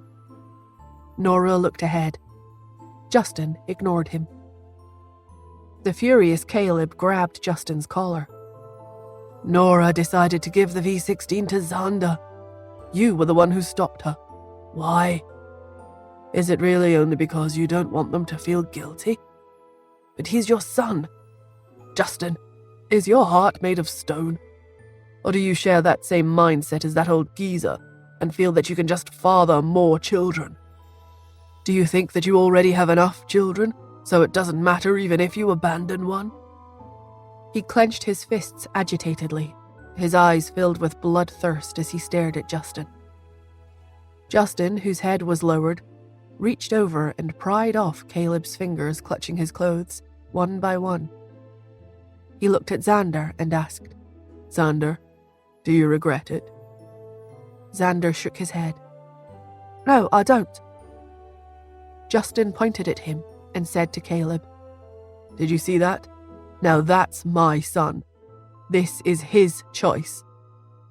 Rather than living in guilt and suffering for the rest of his life, it is better that he makes a choice about his own well-being instead." Caleb stared at him in astonishment. Only after a while did he spit out contemptuously, Your heart must be made of stone." Xander took his hand. "Daddy Truman, don't blame Daddy. I know what I'm doing. I'm much smarter than your average kid. If I was in the hospital at that time, I would have made the same choice as Daddy too. That's the noble thing to do." He raised his chin slightly. Caleb looked at him. After a while, he finally heaved a sigh and touched his hair. "You're only 6. You shouldn't have to make that choice." Xander didn't speak anymore. Caleb clenched his fists and looked at Nora. "Nora, what about you? Why did you let him convince you?" Why? Because the look in Justin's eyes at the time had told her to trust him, even though Justin still hadn't given her an explanation. Nora didn't say much. She merely turned her head and looked out the window. If there was someone in this world whom she could trust unconditionally, it was undoubtedly Justin. After going through so much together, it was only at this moment that Nora realized that she was leaving herself quite unguarded against him. While she was thinking, Caleb said, "By saving me, you've also saved Truman. No." Nora looked at him intently. "I will cure you of your schizophrenia and wipe him out completely." Her words made Caleb's eyes light up. Can you really do it?" Nora nodded. "But this needs time. It'll take a month at the earliest and half a year at the longest. So you'll have to go back to the States with me." "Go back to the States?" Caleb was stunned. "Are you guys going back to the States?" The path they were taking was clearly the way to Queenie's Manor. They were already back from the border. Nora nodded. She looked at Xander with a tender glow in her eyes and said, "We've settled everything, so it's time for us to go home, to prepare for the wedding." The car fell silent. After realizing that the mysterious organization belonged to the Imperial League, Justin had cut off all of the mysterious organization's income sources. The mysterious organization was ultimately still inferior to the Imperial League. By utilizing everything at his disposal, Justin had completely dissolved the mysterious organization.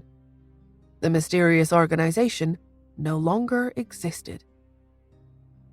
The previous king, who killed Nora's mother, had long since died.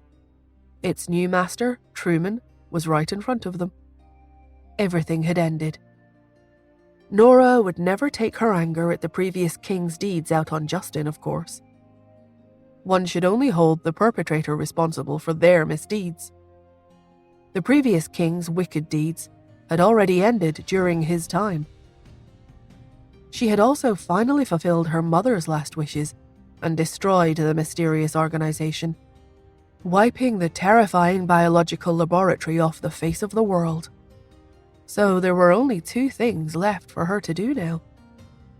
First, she had to cure Caleb of schizophrenia and get rid of his other personality that had committed all those evil deeds. That would count as her revenge. Second, she had to fulfill Xander's wish. 2 days later, they finally arrived at Queenie's residence.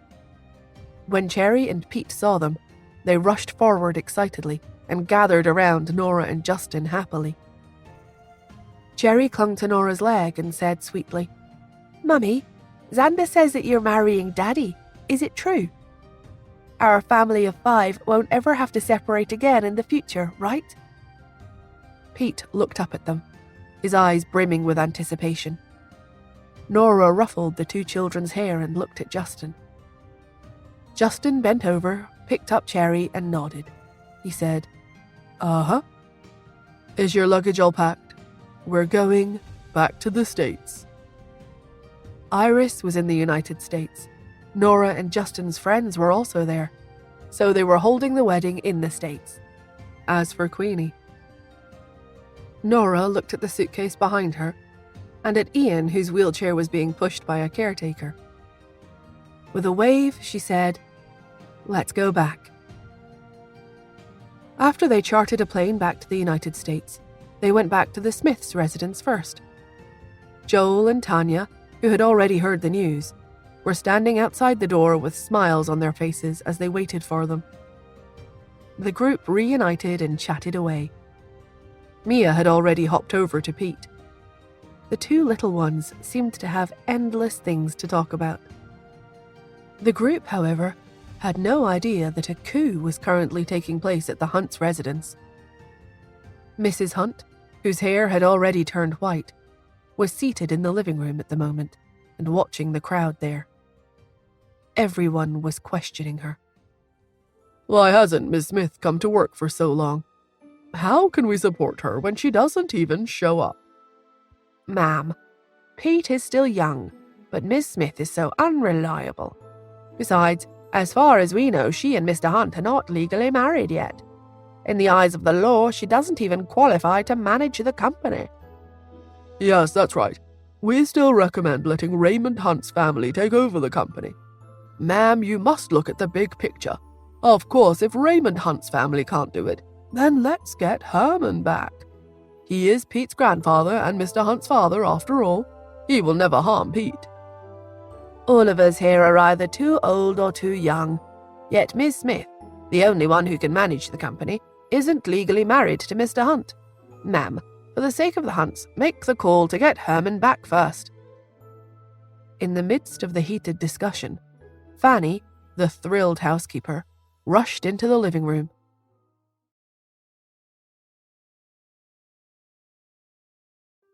Mum, they're back.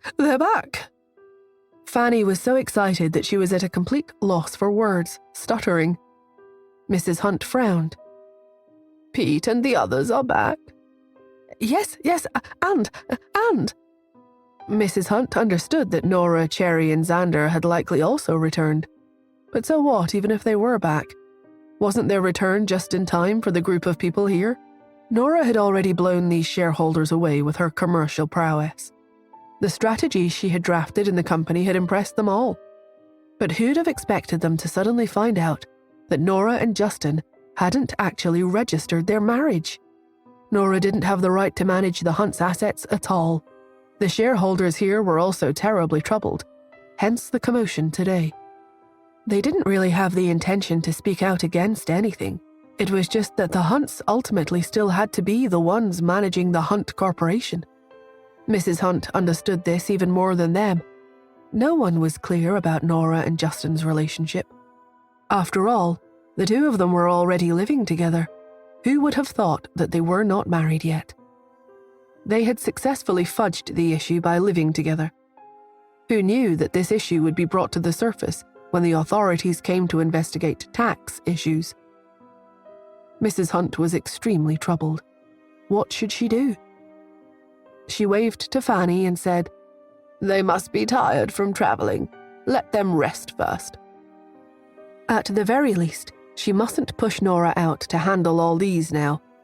Mrs. Hunt was completely on Nora's side now. As soon as Mrs. Hunt spoke, footsteps came from the door. Nora's calm voice traveled over. "We are not tired, Mrs. Hunt." Why are all of you here, though?" As soon as she said that, someone replied, "Miss Smith, we just found out that you and Mr. Hunt are not married yet. You are not his legal wife, so you can't manage the company." "Oh," Nora replied calmly. "Then I won't bother anymore." Everyone was confused. What did she mean? Mrs. Hunt was also stunned. "Who is going to manage it if you're washing your hands of it?" "The one who owns the company, of course." After speaking, Nora suddenly turned sideways. Behind her, 3 little ones walked in with a large figure. There was a reflection at the door, so Mrs. Hunt couldn't see the man's face clearly right away. But even if she couldn't, how could Mrs. Hunt possibly fail to recognize the grandson she had raised? She got up suddenly and looked at Justin in disbelief. Her lips were trembling as she called out in surprise, "Justin?" Justin strode forward and soon came up to Mrs. Hunt. He nodded and said, "Grandma?" Everyone was speechless. For a while, the whole room fell silent. Everyone looked at Justin incredulously. Wasn't Justin dead? Why was he showing up in front of everyone again? Mrs. Hunt was the first to recover. She laughed and cried. She burst out, "You're alive!" No wonder Nora didn't shed a single tear after Justin's death. They must have planned this. Couldn't Nora have let her in on it, though? After experiencing so much, Mrs. Hunt had already grieved him. With tears of excitement on her face, she said, Good. This is wonderful." The shareholders at the side were also terribly excited. They said, "It's great that you're back, Mr. Hunt." "This is great. Looks like we won't have to get Raymond and his family back from wherever they are." "Yes, and your father won't have to come back to run the show anymore. The Hunt Corporation has found its leader." As they spoke, Justin looked at them and suddenly put his arm around Nora's shoulders. He said slowly, "Next, I want everyone to go all out and help me with one thing." "What is it?" "Since you all keep talking about how Nora and I aren't married, prepare for the wedding. In 20 days, I will give her an unforgettable wedding." Amazing. Following Justin's words, all of New York instantly became busy. The Hotel Imperial Finest was abuzz. "Hello? All appointments for the week before and after the 26th have been cancelled. We will compensate you 10 times the penalty." "Yes, you heard right, 10 times. "Why?" "Because we're holding the wedding of the century." In the kitchen, they made sure everything would be ready in time. "Reconfirm the ingredients will be airlifted the morning of the 26th. They mustn't arrive too early, or they will be stale by lunch at noon." At the Smiths, Ian was in his room calculating something on the computer. Next to him, Joel said, "Dad, give her more. All of this is for Nora. I will also give her 10% of the shares in my name." Ian sighed. "Don't you think I want to? But she doesn't want it. She says that it's annoying when you have too many things." Joel frowned. "Then what should we give her as a wedding gift?" Next to them, a hesitant Tanya finally spoke up. She said, I don't think she would really care even if you gave her this much money. Instead, it's better that you..." "That we do what?" Both Ian and Joel looked at her. Tanya coughed and replied, "It's better that you give her the most comfortable bed in the world." While everyone was having a headache over their choice of gifts, at the Hunt's residence, panic set in. Iris looked at Nora and Justin in shock and exclaimed, "What did you say? Zonda only has 1 month left to live."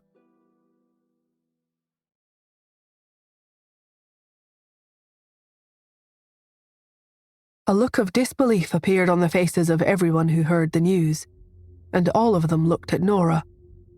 Even Mrs. Hunt looked shocked. Nora looked at Justin and nodded. Yes. As Nora's voice rang out, the glass in Mrs. Hunt's hand dropped onto the floor. She looked at Xander with a complicated look. To be honest, Mrs. Hunt didn't like the boy very much.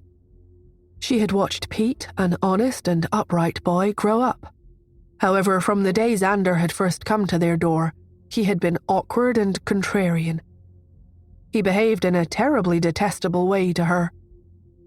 He was not a boy who behaved properly and followed the rules, which made him an outlier in Mrs. Hunt's eyes.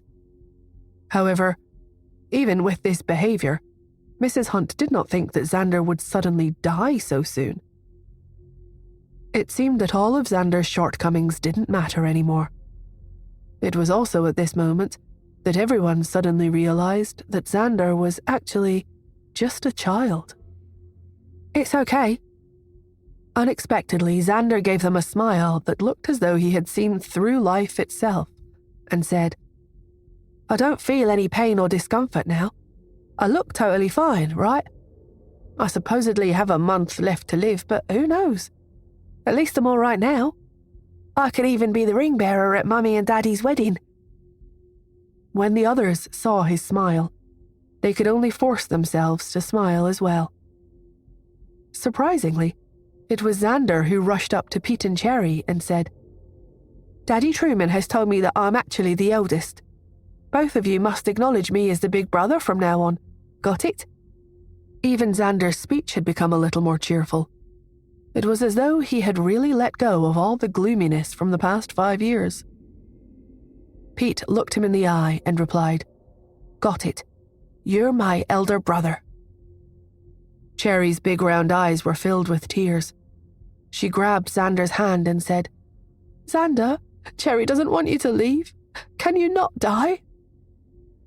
As they said, only children and fools spoke the truth. Nora looked at them and sighed. In spite of the depressing atmosphere, though, all the Hunts and Smiths showed an unprecedented fighting spirit. Xander was dying. The boy's only wish was for his parents to get married and to attend their wedding. The thought of it made everyone's hearts ache.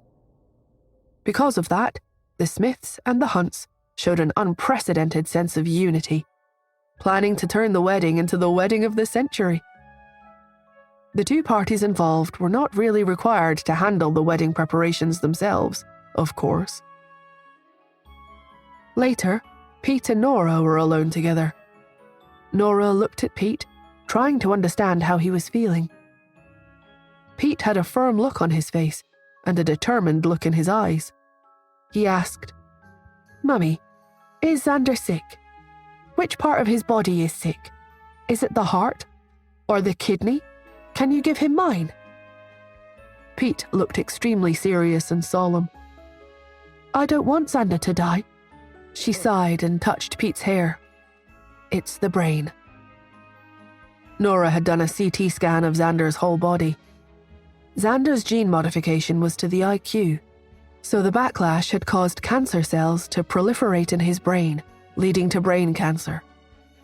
Unless the V16 was injected into him, with the world's current medical science, there was no cure. Pete was stunned. Can the brain be changed? What if we swapped Xander's brain with mine? Nora didn't know what to say. Right after Pete spoke, Xander pushed open the door and walked in.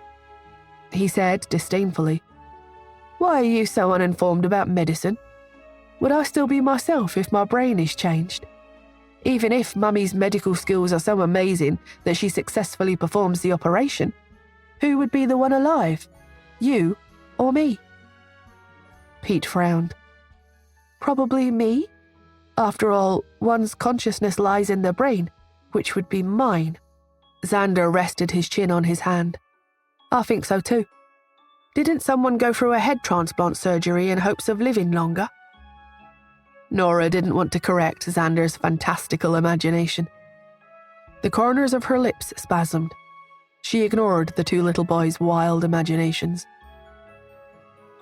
The moment she exited the room, she saw Cherry looking at her with her eyes red. "Mummy, will Xander really die?" Cherry looked at her without blinking once. Nora took a moment, trying to find out how to explain it to Cherry. Cherry suddenly wiped her tears and said, "I know the answer now." The little girl turned and ran away. Nora stared after her, the corners of her lips spasming. The little girl had been by her side since she was a baby. A single look from her was all it took for Cherry to know what she was thinking. While the Hunts and the Smiths were up to their necks in work preparing for the wedding, the parties actually involved in the wedding suddenly disappeared. Justin took Nora, Caleb, and the three little ones away from the city. To everyone else, they suddenly vanished. When Joel received Nora's text message, the corners of his lips couldn't help but smile. "What's wrong?" Tanya asked. Joel replied speechlessly, "They said that they are going on their honeymoon." Tanya didn't understand. They had it all backwards. Were they already going on a honeymoon when they weren't even married yet? But no one who knew about it asked them to return. Even when they encountered problems with the wedding preparation, no one bothered the family of 5. They knew that the family was accompanying Xander on the last leg of his journey. No one wanted to waste a minute or even a second of the time they had left together. Everyone imagined their vacation was sorrowful and tragic. But on the beach, the mood was joyous. The barefooted Xander stared at the ocean and exclaimed, "Is that the sea?" "Yeah." Cherry put her hands on her hips and raised her head as she said, "I often visit the sea. Doesn't it make you feel relaxed and revitalized?" Cherry's vocabulary has improved. She knows words like revitalized now, Pete said approvingly from the side. "Yeah," Xander echoed. Cherry raised her chin. "Of course. No, wait. Why do I feel like you two are mocking me?" "Daddy, Pete and Xander are bullying me." After Cherry's words and her making it look like she was crying by rubbing her eyes with her hands, Justin, clad in a pair of cooling beach shorts, strode over. Pete and Xander looked at each other and hurriedly got ready to flee. But how could the two little ones possibly outrun the big brother of the Irvin School of Martial Arts, famous for his agility? So the two were caught by him. The two children's cries from their father scolding them could be heard coming from the hotel. "I was wrong, Daddy. I won't bully my younger sister ever again." "Whoa, I'm dying, Daddy. Can't you go easy on me?" Afterwards, Nora comforted the boys. Pete was quiet, while Xander couldn't help from complaining. "That tyrant." Nora chuckled, though her movements were gentle. Everyone has to be scolded by their parents sometimes. That's something you should experience. "Then Daddy can just yell at him. Why scold me too?" Pete complained. Justin entered as he said that and replied, "Because you deserved it for how you treated your sister." Pete had been scolded many times. Pete was very stubborn when he was younger, so he refused to cry or react when he was being scolded, which made Justin go at him even harder. When Justin first took Pete to California, Chester had been quite afraid that Justin and the little troublemaker would fight. Neither of them was someone willing to give in. Fortunately, Pete and Cherry had switched places then. Whenever the little girl cried or wailed, Justin would give in immediately. Come to think of it, it was true that Pete hadn't been scolded for a really long time now. While the family of 5 was happily spending time together, Caleb sat by himself in his room with the door closed. There was no other way. Nora wanted to treat his illness, so they had to bring him along. However, Justin didn't want the man to disturb the family's time together. Every time they arrived somewhere, he would lock him up. He was no patient. he was a prisoner. The corners of Caleb's lips spasmed. His expression changed suddenly, and Truman appeared. Ha! What a mockery. Aren't you jealous when you see the family of 5 living happily? I'm not jealous. Stop your nonsense. I will never listen to you. Truman's voice was sharp as he said, Of course you won't. Not when you have always been the primary personality. Caleb, you are so shameless. I'm taking medicine prescribed to me by Nora every day. You will disappear after her wedding, at the latest. Upon hearing this, Truman fell silent. After a while, in a low voice, he finally asked, Will Xander's time also be up by then? Yes, but with you accompanying Xander in the afterlife, maybe he won't be so lonely. After speaking, Caleb listened to the excitement in the next room and said, How nice would it be if Xander didn't have to die? You conniving little rat. As soon as Truman's ranting began, Caleb suddenly stretched out a finger and said, Shh. Listen to how happy they sound. After that, his expression changed a few more times, but he ultimately successfully suppressed Truman, who did not appear again.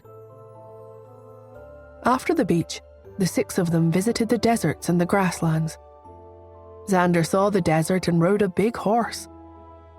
Not only did he see the beautiful countryside scenery of the United States, Justin even arranged for a private plane to take them to look at the aurora. During their 20-day trip, everyone ran unrestrained, abandoning all their worldly troubles and playing with each other to their heart's content. 20 days later, they got on the plane and flew back home. The wedding was about to begin. The moment the helicopter landed at the airport, Joel and Tanya rushed over, grabbed Nora, and started walking out. Come on, hurry up. What's the big hurry? Asked Nora. The corners of Joel's lips spasmed. You need to have your makeup done and your clothes changed immediately. Your wedding is in 2 hours. Nora smiled as they dragged her away. They wanted everything to be perfect for her and Justin. Justin watched as the 2 of them dragged Nora into the car, racing off into the distance. He couldn't help but take 2 steps in that direction, but was stopped by Brenda, Chester, Howard, and others. You need to hurry up too, Justin. You have to change into your clothes and prepare for the wedding. Justin hesitated for a moment and then asked, Isn't the wedding tomorrow? Everyone looked at him in shock. In the car returning to the Smiths' residence, Nora couldn't help but ask the same thing too. Why had they said the wedding was in 2 hours? Everyone who heard the question couldn't help roaring inwardly. How can you guys be so unreliable? Did you even get the date of your wedding wrong? By the time Nora returned to the Smiths' residence, the makeup artist was already waiting for her. After checking that Nora's skin was in good condition, the makeup artist couldn't help but exclaim, Your skin is amazing, Ms. Smith. I'll just give you some simple foundation and lipstick. You'll look especially healthy and radiant. Okay, Nora agreed. Nora, who rarely wore makeup, sat in front of the mirror hesitantly. The makeup artist applied powder on her face quickly with a brush. It felt quite comfortable, so Nora couldn't help but doze off. When someone finally woke her up, Nora slowly opened her eyes. She was a little stunned when she looked in the mirror. Now that the woman, who didn't usually wear makeup, was wearing a little makeup, her skin looked even more beautiful and radiant. Everyone in the room looked at her in a daze. They knew Nora was good-looking, but they didn't expect her to be this stunning. At the side, Tanya marveled. Justin is such a lucky bastard. Joel and Ian stared at her blankly, impressed. Soon, the cars that were to take them to the church arrived. The grand celebration was so huge that people were still marveling at it a few years later. The cost of the wedding was nearly a legend on its own.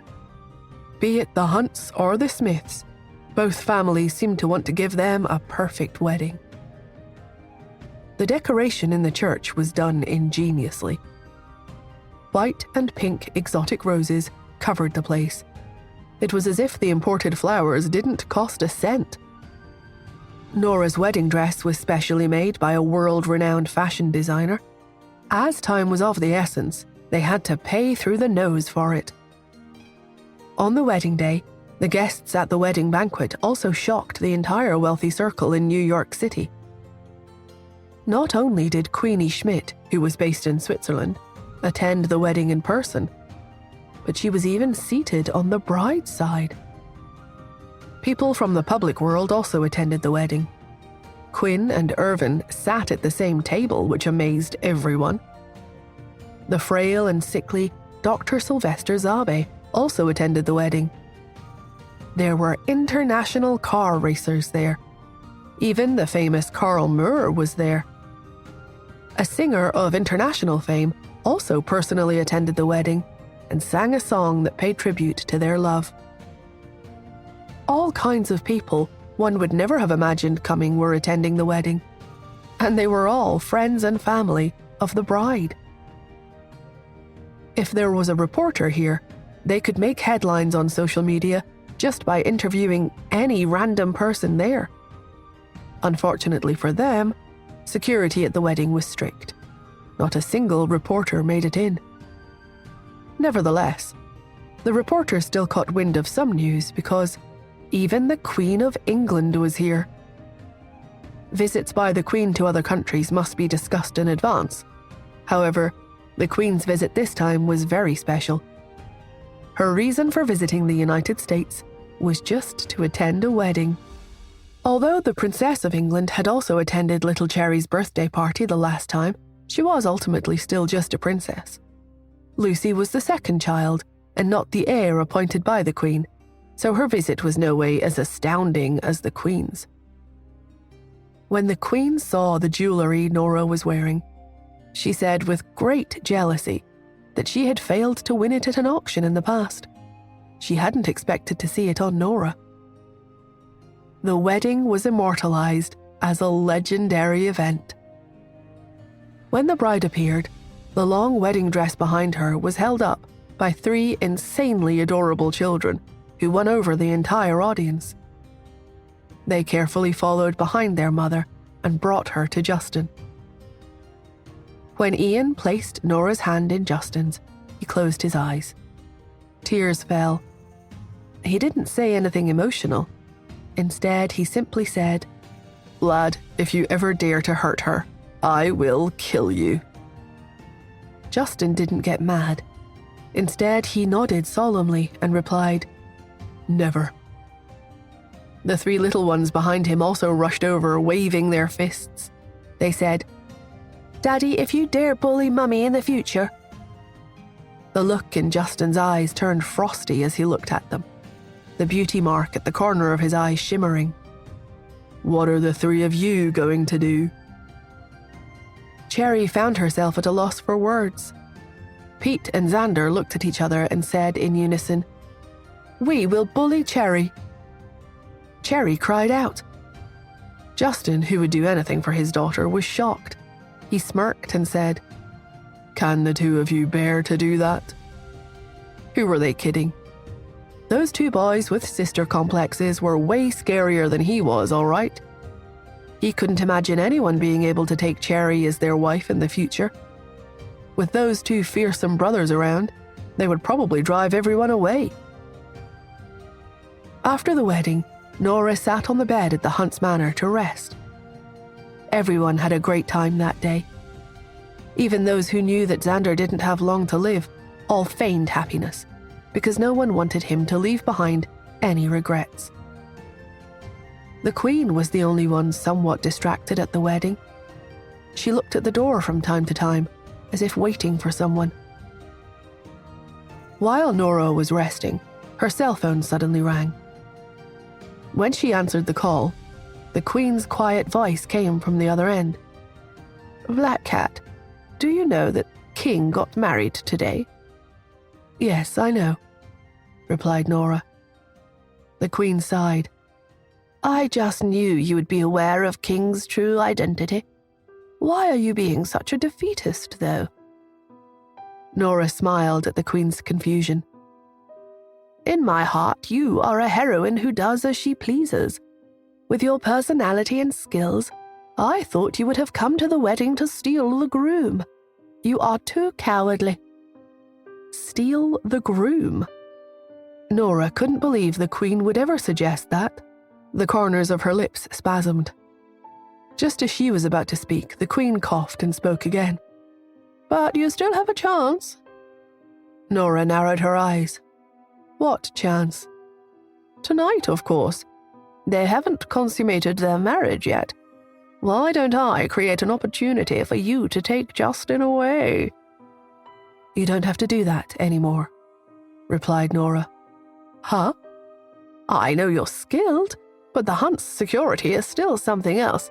You're—" Suddenly, the Queen realized something and asked in shock, "You're not already at the Hunt Manor, are you?" Nora's lips curled into a smile. "Yeah."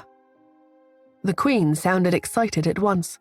"Where are you? I'll come to you." "In the bridal chamber." "Huh? You've already sneaked into the bridal chamber?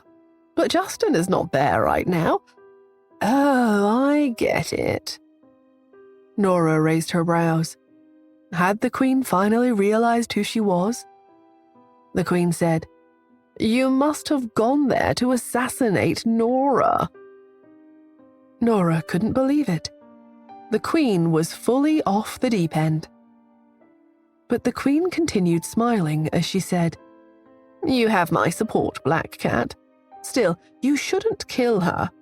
Although I hate Nora, Cherry would become a very pitiful child if she loses her mother. How about this? I think it's better if you just kidnap Justin instead." As Nora listened to the Queen on the phone and the hurried footsteps outside the door, the corners of her lips curled into a smile. The Queen continued, "Don't be rash. It's not right to take another person's life. I know you are a killer, but if you kill Nora, Justin won't let you off. Like you, I really dislike her, especially that poker face of hers that looks as though she never smiles. On top of that, she's so lazy, and all she does every day is sleep. But Kitty, don't be rash." Kitty?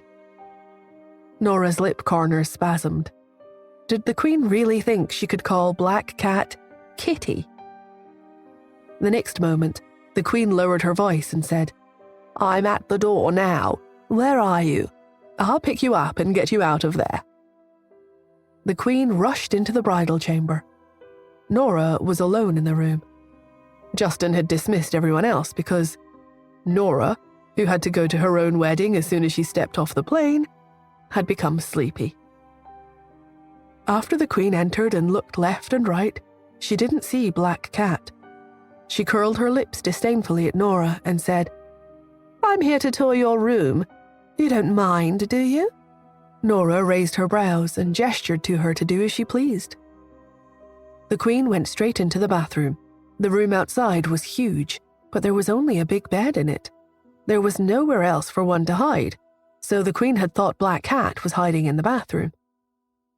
It was only after she went in that she realized that Black Cat wasn't in there. The Queen whispered into the phone, "Where on earth are you, Black Cat?" "I'm on the bed." The Queen was taken aback by the reply. After replying, Nora hung up. She felt that the Queen must have understood what she meant by now. She waited for the Queen to exit the bathroom and face her. She wanted to know how the Queen would react since she had dissed Nora for so long just now. Nora spotted the Queen furtively sticking her head out of the bathroom. The Queen had blue eyes and blonde hair and was a beauty. Her current actions added some playfulness to her, so there was none of the imposing aura she usually displayed before outsiders. She smiled awkwardly and walked toward Nora. Nora looked at her quietly, waiting for her to speak. The Queen slowly came up to her. She said, Your bed is really big." Nora raised her brows but said nothing. The Queen coughed and touched her own hair. She continued in Welsh, "Even my bed back in the UK is not as big and soft as yours. Can I try laying down on it for a while?" Nora was aghast at the Queen's ridiculous behavior. She frowned, but right after, the Queen suddenly threw herself on the bed. She rolled across the bed all the way from the top to the end.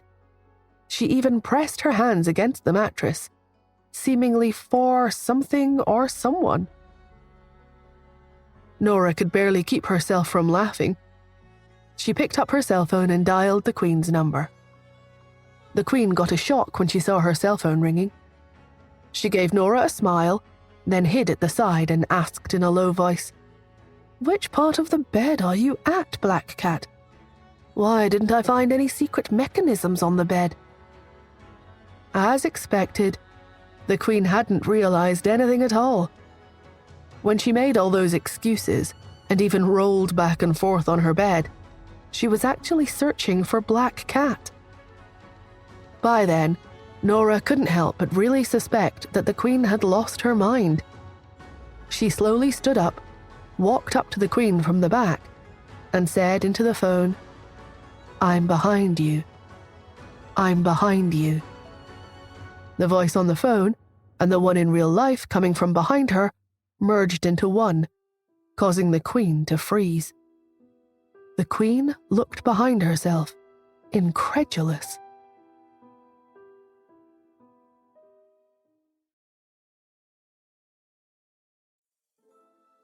The Queen's eyes widened and she stared at Nora in disbelief. She stared hard at Nora. She stuttered, You. "I'm Black Cat," Nora stated, worried that the Queen still didn't realize her identity. She wanted to avoid causing further misunderstandings. "You are standing right in front of me. Of course I realize that," the Queen replied. "Oh, I was afraid you had misunderstood the situation and you thought that I kidnapped her." Nora's reply made the Queen's eyes flicker. If she was being honest, when she first saw that Nora was holding Black Cat's cell phone, that had indeed been her first thought. But the Queen would never admit that, so she raised her chin and snorted, "I'm not that stupid." As Nora was about to speak, Brenda rushed in. She gasped, "My goodness, why are you here, Your Majesty? Justin instructed everyone to leave my sister-in-law alone and let her sleep. What if your presence affects her?" The Queen narrowed her eyes. Before she could respond, Brenda grabbed her arm and spoke to Nora. "Have a good sleep, Nora. This only happened because I went to the bathroom and took my eyes off her. In that split second, she made her way here. Don't worry, no one will disturb you after this." The Queen struggled in Brenda's grasp. Yeah, all right, let's go, Your Majesty. I know you have feelings for Justin, but you can't do anything to harm Nora, or I won't let you off easy." "The audacity of you! How dare you talk to me like that? I'm the Queen." "You may be the Queen of the UK, but I'm not a citizen of the UK," retorted Brenda. The two left the room as they argued back and forth. Brenda had received a task from Justin that day. Even if the world came crashing down, no one was to disturb them in the bridal chamber. So when Chester, Howard, and the rest of Justin's cousins, his friends in New York, and other friends from the Smiths came to visit the bridal chamber, they saw Brenda standing at the door. Brenda was wearing a fiery red mini-dress. She brought a chair over and placed it at the entrance of the corridor to block everyone's way. Then she proclaimed righteously, "Do you have the heart to disturb those 5 people in the bridal chamber tonight?" Xander was dying. Everyone in New York had heard the news. So when they heard what Brenda said, They lost interest in visiting the bridal chamber at once, and even cast a glance full of heartache at it before leaving obediently. Chester started to entertain the continuous wave of guests on Justin's behalf, so that he could go upstairs too. Seeing that the bedroom had finally gone quiet, Nora lay down on the bed. She had only just lay down when she heard rustling at the door. When she looked over, she saw 3 little heads. From top to bottom, they were Xander, Pete, and Cherry, all lined up in a row. The 3 little ones looked at Nora curiously. When Nora looked over, Cherry asked, "Mummy, how are you and Daddy going to celebrate tonight?" Nora chuckled. "I don't know. How should we celebrate?" Cherry thought about it for a long while before she gasped, "A really big hug." Nora smiled. "That sounds good to me." Justin had to pretend to be drunk before he could finally escape the large crowd of guests and sneak upstairs. It was his wedding night. The mere thought of what was about to come excited him. As he was heading upstairs, he received a text message from Joel. "You're welcome for the bed. You're going to love it." Joel had ordered someone to construct a big bed and send it over as a gift for Justin and Nora. The mattress was a high-tech one that felt extremely comfortable. It suited Nora very well, and also suited Justin and Nora sleeping on it together very well. No matter what they did on it, the bed would never creak. With his head lowered, he hurriedly entered the bridal chamber. As he walked over to the bed, he stopped dead in his tracks. He unexpectedly counted 1, 2, 3, 4 people lying on the bed. The 3 little children were lying beside Nora and were rolling all over it. "Mummy, this bed is awesome. Uncle Joel is the best. He gave us such a huge bed." Pete giggled. "Yes, this way we can all sleep with Mummy, and it's not a tight squeeze either." Justin smacked his hand to his forehead. He couldn't help but curse in his head. "Thanks a lot, Joel." The corners of his lips spasmed. He was about to speak when Cherry spotted him. She stood up and waved at him. "Come on over, Daddy. Come hang out with us." The little girl scuttled over and patted the area beside her. "You're the biggest among us. This space here is yours." Justin sighed and walked over. His eyes met Nora's. Nora looked breathtakingly beautiful that day. From the very moment he laid eyes on her at the wedding, he couldn't look away. Even Cherry couldn't take his attention away from her. He smiled. Before he could speak, Nora whispered, "You looked pretty handsome today." Justin paused when he heard her. Then he broke into a grin. He even blushed a little bit. Xander looked at Justin and then at Nora. Then he crossed his arms over his chest. "Hey, Daddy, you didn't say anything nice to Mummy at the wedding today. You have to compliment her before you can get on the bed." Pete nodded in agreement. "Yes, you have to say that you love Mummy. Otherwise, what if you bully her in the future?" "Why would I bully her? I can't even beat her in a fight," laughed Justin. Cherry piped up and asked, "Daddy, you're king, so you're really powerful, but so is Mummy. In that case, who is stronger, you or Mummy?" Nora was curious. She looked at him eagerly and asked, "Yes, Daddy, which one of us is the stronger one?" She had a mischievous glint in her eyes. One was the big sister of the Quinn School of Martial Arts, while the other was the big brother of the Irvin School of Martial Arts. Both of them were equally strong, but in their private fights, no one ever knew the true winner because Justin always let her win. Justin looked at the 4 in front of him. Then he smiled and slowly said, "That which wafts and drifts, yet is neither smoke nor clouds, and that which is lush and rich circling about, that is what we know as the clouds of auspice." As soon as those words came out of his mouth, Cherry and Xander were stunned. What does that mean? Pete sighed and explained. Those lines come from the records of the Grand Historian, Treatise on the Celestial Offices. It means that the morning glow lights up the sky, dyeing the clouds into dazzling colors, thereby complementing each other. Justin was comparing himself to the sun and Mummy to the clouds. Xander and Cherry looked at each other, both feeling like they should study harder. Cherry then asked, Daddy, are you saying that you and Mummy are equally strong? No, I'm not as good as her, Justin replied honestly as he looked at Nora affectionately. As king, and as a leading figure in various industries, he had always been arrogant and never bowed down to anyone. But in this instant, as he gazed at the woman before him, only one sentence came to his mind. The dawning sun lights up the clouds. Even if he was the sun, he was willing to stand behind the clouds and let her shine. That night, the family of 5 slept together. After spending more than 20 days outside having fun, their relationship was still going strong. Nora also had a rare good night's sleep.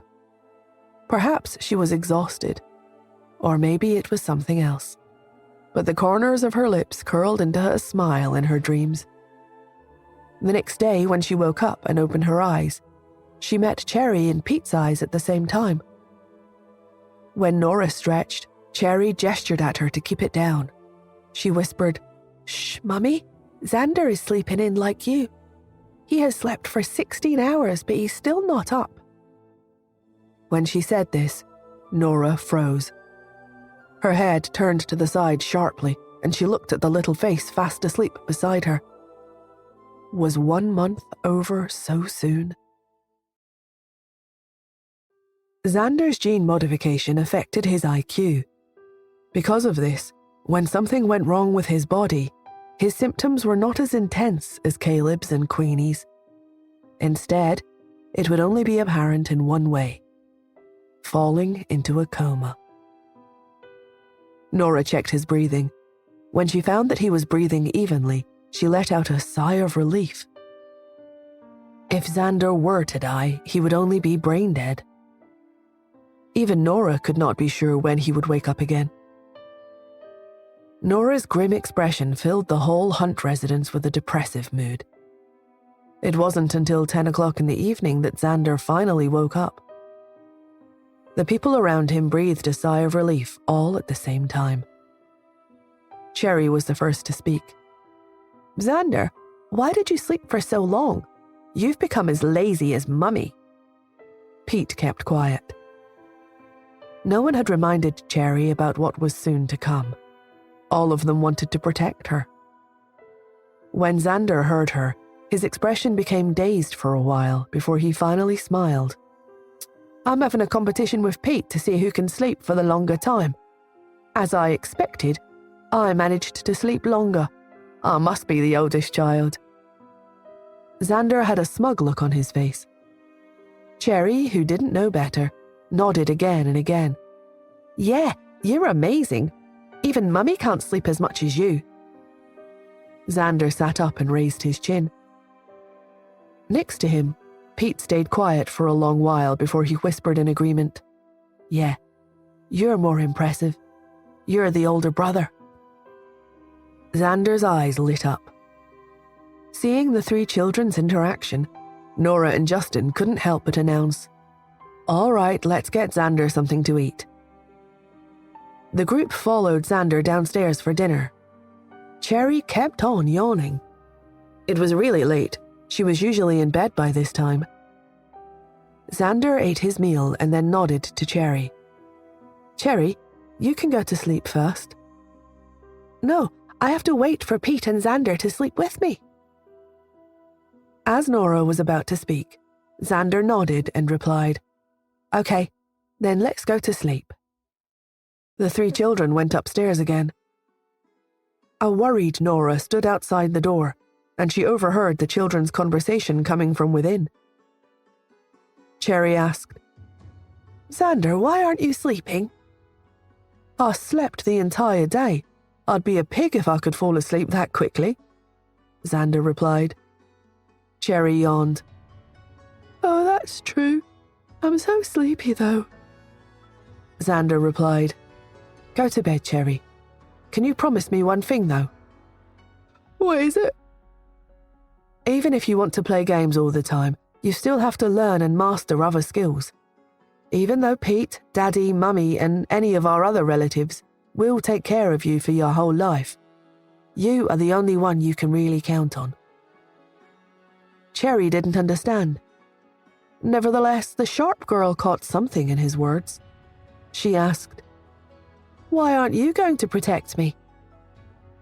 Because I might not be able to grow up with you anymore. Cherry was so sleepy that she sounded like she was in a daze. She patted Xander's back as she fell asleep. Don't be anxious, Xander.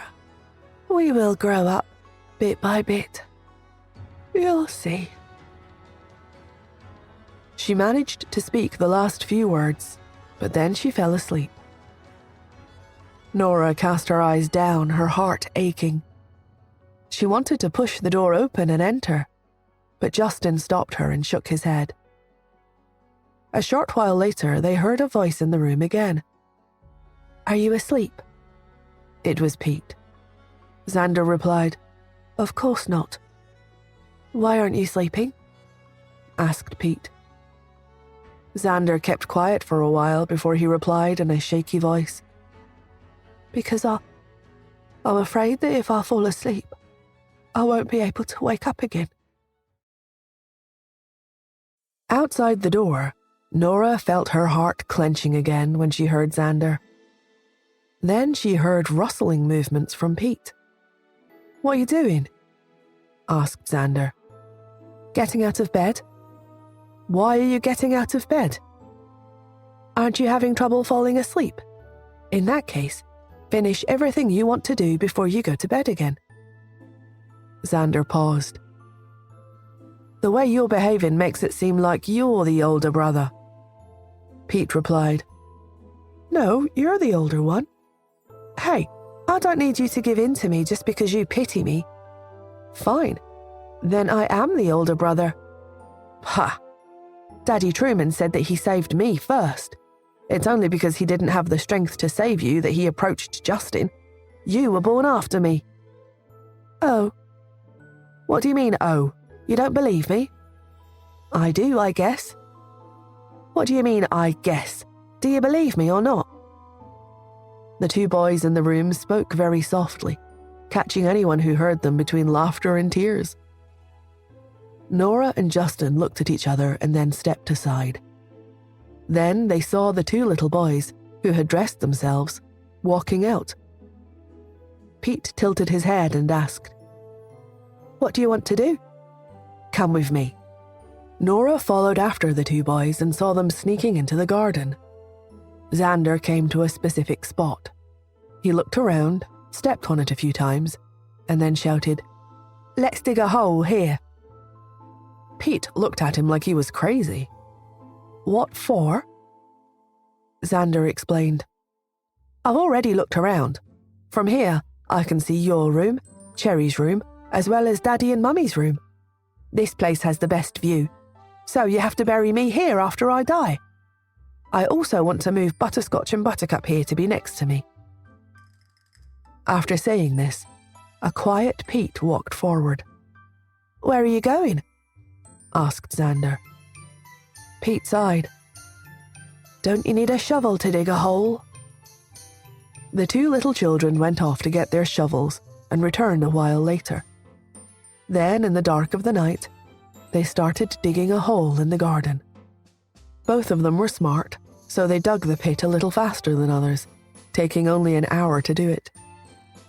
After they were done, Xander jumped down and tossed himself around the hole. Yeah, it's big enough. There's enough room for me to turn over. Pete watched his brother. He shook his head. What? Xander challenged him from below. Pete hesitated. Nothing. But then he mumbled, Don't you think this is a little morbid? Xander spoke again. No, but it's kinda dark. Can you find me a really bright pearl? Okay. Pete thought about it for a while and then added, Great-grandma has a big one.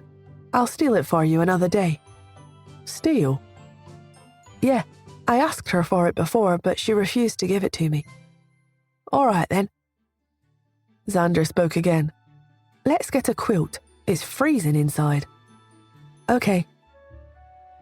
The two of them went back into the house and snuck outside with a quilt. They stuffed it into the pit, padding it down until it looked comfortable. Xander lay down. Finding that it felt pretty comfortable, he was finally satisfied. He nodded. Okay, that will do.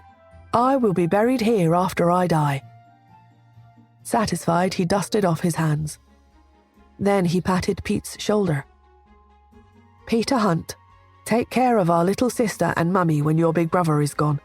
Don't let anyone bully them. Pete responded seriously. They're still Daddy. I'm talking about the tyrant. Mummy is so strong no one can bully her except the tyrant. Pete pointed out, Daddy isn't bad. Xander chuckled. Ha, you know what I mean. The two boys started walking back home as they chatted. Nora, who was hiding and standing behind the two, turned her head to look at the sullen Justin. She couldn't help but laugh. Come on now, are you really going to hold it against a child? Justin didn't say anything, but there was anger in his eyes. He had wanted to say something because the boy was acting so sad and scared. But since the little rascal had the audacity to call him a tyrant, he would let him be frightened for a while more. When the couple turned around to catch up to the boys, they noticed someone flash by them nearby. It was Caleb. All three of them noticed each other. Caleb paused and looked at Nora. Both Nora and Justin stopped and then approached Caleb. Caleb then walked over to them. They met in the middle and all three of them stopped. Caleb, who was solemn, frowned and asked, Isn't there any other solution we can try? Is Xander really going to die? If you can, I'd like you to extract the V16 from my blood and administer it to him. Nora replied, You know it yourself that the V16 is absorbed into the cells once it has been injected into someone. Doing that is useless now. Caleb asked, It's been so long. Haven't you found the V16 formula yet? Nora shook her head. You've been with us the whole time over the last month. When am I supposed to find the time to do any research? Caleb became furious. A little crazed, he snapped. So, why did you do that? Why didn't you use this time to study the V16 instead of wasting time traveling around? If you had studied the V16 in the lab from the start, maybe you'd already have found the formula by now, and Xander wouldn't have had to die anymore. Nora replied, Xander made his choice. The chances of her successfully developing the V16 in the laboratory within a month were close to zero. Many people had spent decades trying to develop the V16 and failed. Nora couldn't say for sure that she could develop something like that in just a few months. She had already made her decision to spend time with Xander during his last month instead of researching a few months ago. Besides, Lily had been in the laboratory all this time, and she had only just managed to outline the real situation. After all, genetic modification was a brand new field for them. They had never looked into it before. Upon hearing her reply, Caleb realized that his anger was unreasonable. He lowered his head and took a deep breath. Then the trio entered the villa. When they were about to head up the stairs, they saw Xander and Pete looking at them quietly. They were surprised. Pete nudged Xander. Go tell them. Xander fidgeted awkwardly but stayed where he was. Nora stepped forward and stroked Xander's hair. What's the matter? Is something wrong? Mummy, I want a kiss from you. Xander made a special request to Nora. Nora nodded and gave him a kiss on the cheek. Xander then looked at Justin. Tyrant, Daddy, please lower your head. Justin lowered his head. Xander gave him a kiss on the cheek. Lastly, Xander looked at Caleb, who took a step forward and squatted down, stretching out his arms to give him a hug. But Xander kept quiet. After some time, he looked at Nora. Mummy, would you be able to cure Daddy Truman's illness? Over the past month, Nora had been treating Caleb's condition the whole time. He had almost fully recovered from schizophrenia. Truman had never appeared over this whole time. Nora nodded. Yes, I will. Xander made another request. Can you do it before I die? Nora was taken aback. But faced with the stubbornness in Xander's eyes, Nora could only sigh and reply, It'll be complete over the next couple of days. Truman will be killed off completely and he will never appear again. Only then did Xander nod. He said seriously, Then I will wake up again tomorrow. I want to see Daddy Truman recovering from his illness with my own eyes. Okay. Nora stroked his hair. Xander yawned. Rubbing his eyes, he then mumbled, I'm sleepy. Go to sleep then. Nora spoke gently. You will wake up. I'll make sure of it. Okay. Nora went up the stairs, took Xander and Pete to their room, and watched the two little boys get into bed. Xander was awfully sleepy. Unable to control his body, he fell asleep immediately after lying down. Pete's closed eyes were still moving frantically, though. When Nora noticed, she smiled and fixed his hair on his forehead. Pete opened his eyes and looked at her. Mummy, Xander won't die, right? A surprised Nora asked, Why do you say that? Once when I was sick and nearly died, Daddy held me all night. But he's not treating Xander with the same tenderness now. That means he won't die, right? After a long silence, Nora finally replied, I don't know. She was telling the truth. Since the moment Justin made the decision for them, Nora hadn't once asked him about his plan. She had done as he said because she trusted him completely. She felt like Justin had a backup plan, but she didn't know what it was. Pete was not disappointed at her reply, though. He breathed a sigh of relief. In that case, it's pretty much confirmed. Nora slowly broke into a smile. Perhaps we will have the answer tomorrow, because Xander's body wouldn't be able to hold out any longer now. Pete nodded. In a guest room, Caleb walked in and entered the bathroom. When he was washing up, he took off his glasses and looked in the mirror. In the mirror, Caleb's smile slowly disappeared, and his expression turned into extreme indifference. He growled at his own reflection. You'll be dead tomorrow. Is there anything left that you want to say? As soon as he spoke, his expression became animated. The corners of his lips rose slightly into a smirk, and his voice turned a bit shrill. Oh, Caleb, you are so shameless. After he spoke, his expression turned into one of indifference again. I didn't let you out just so that you could throw insults at me. Caleb's face screwed into an angry expression. His eyes were dark and he was scowling as he spat. Then what did you do it for? To bid me farewell? Ha! Are you really that kind? Caleb, you stole my credit and my son, and now you're here to rob me of my life and my body? You sure are wicked. I must have been blind to misjudge you so badly in the past.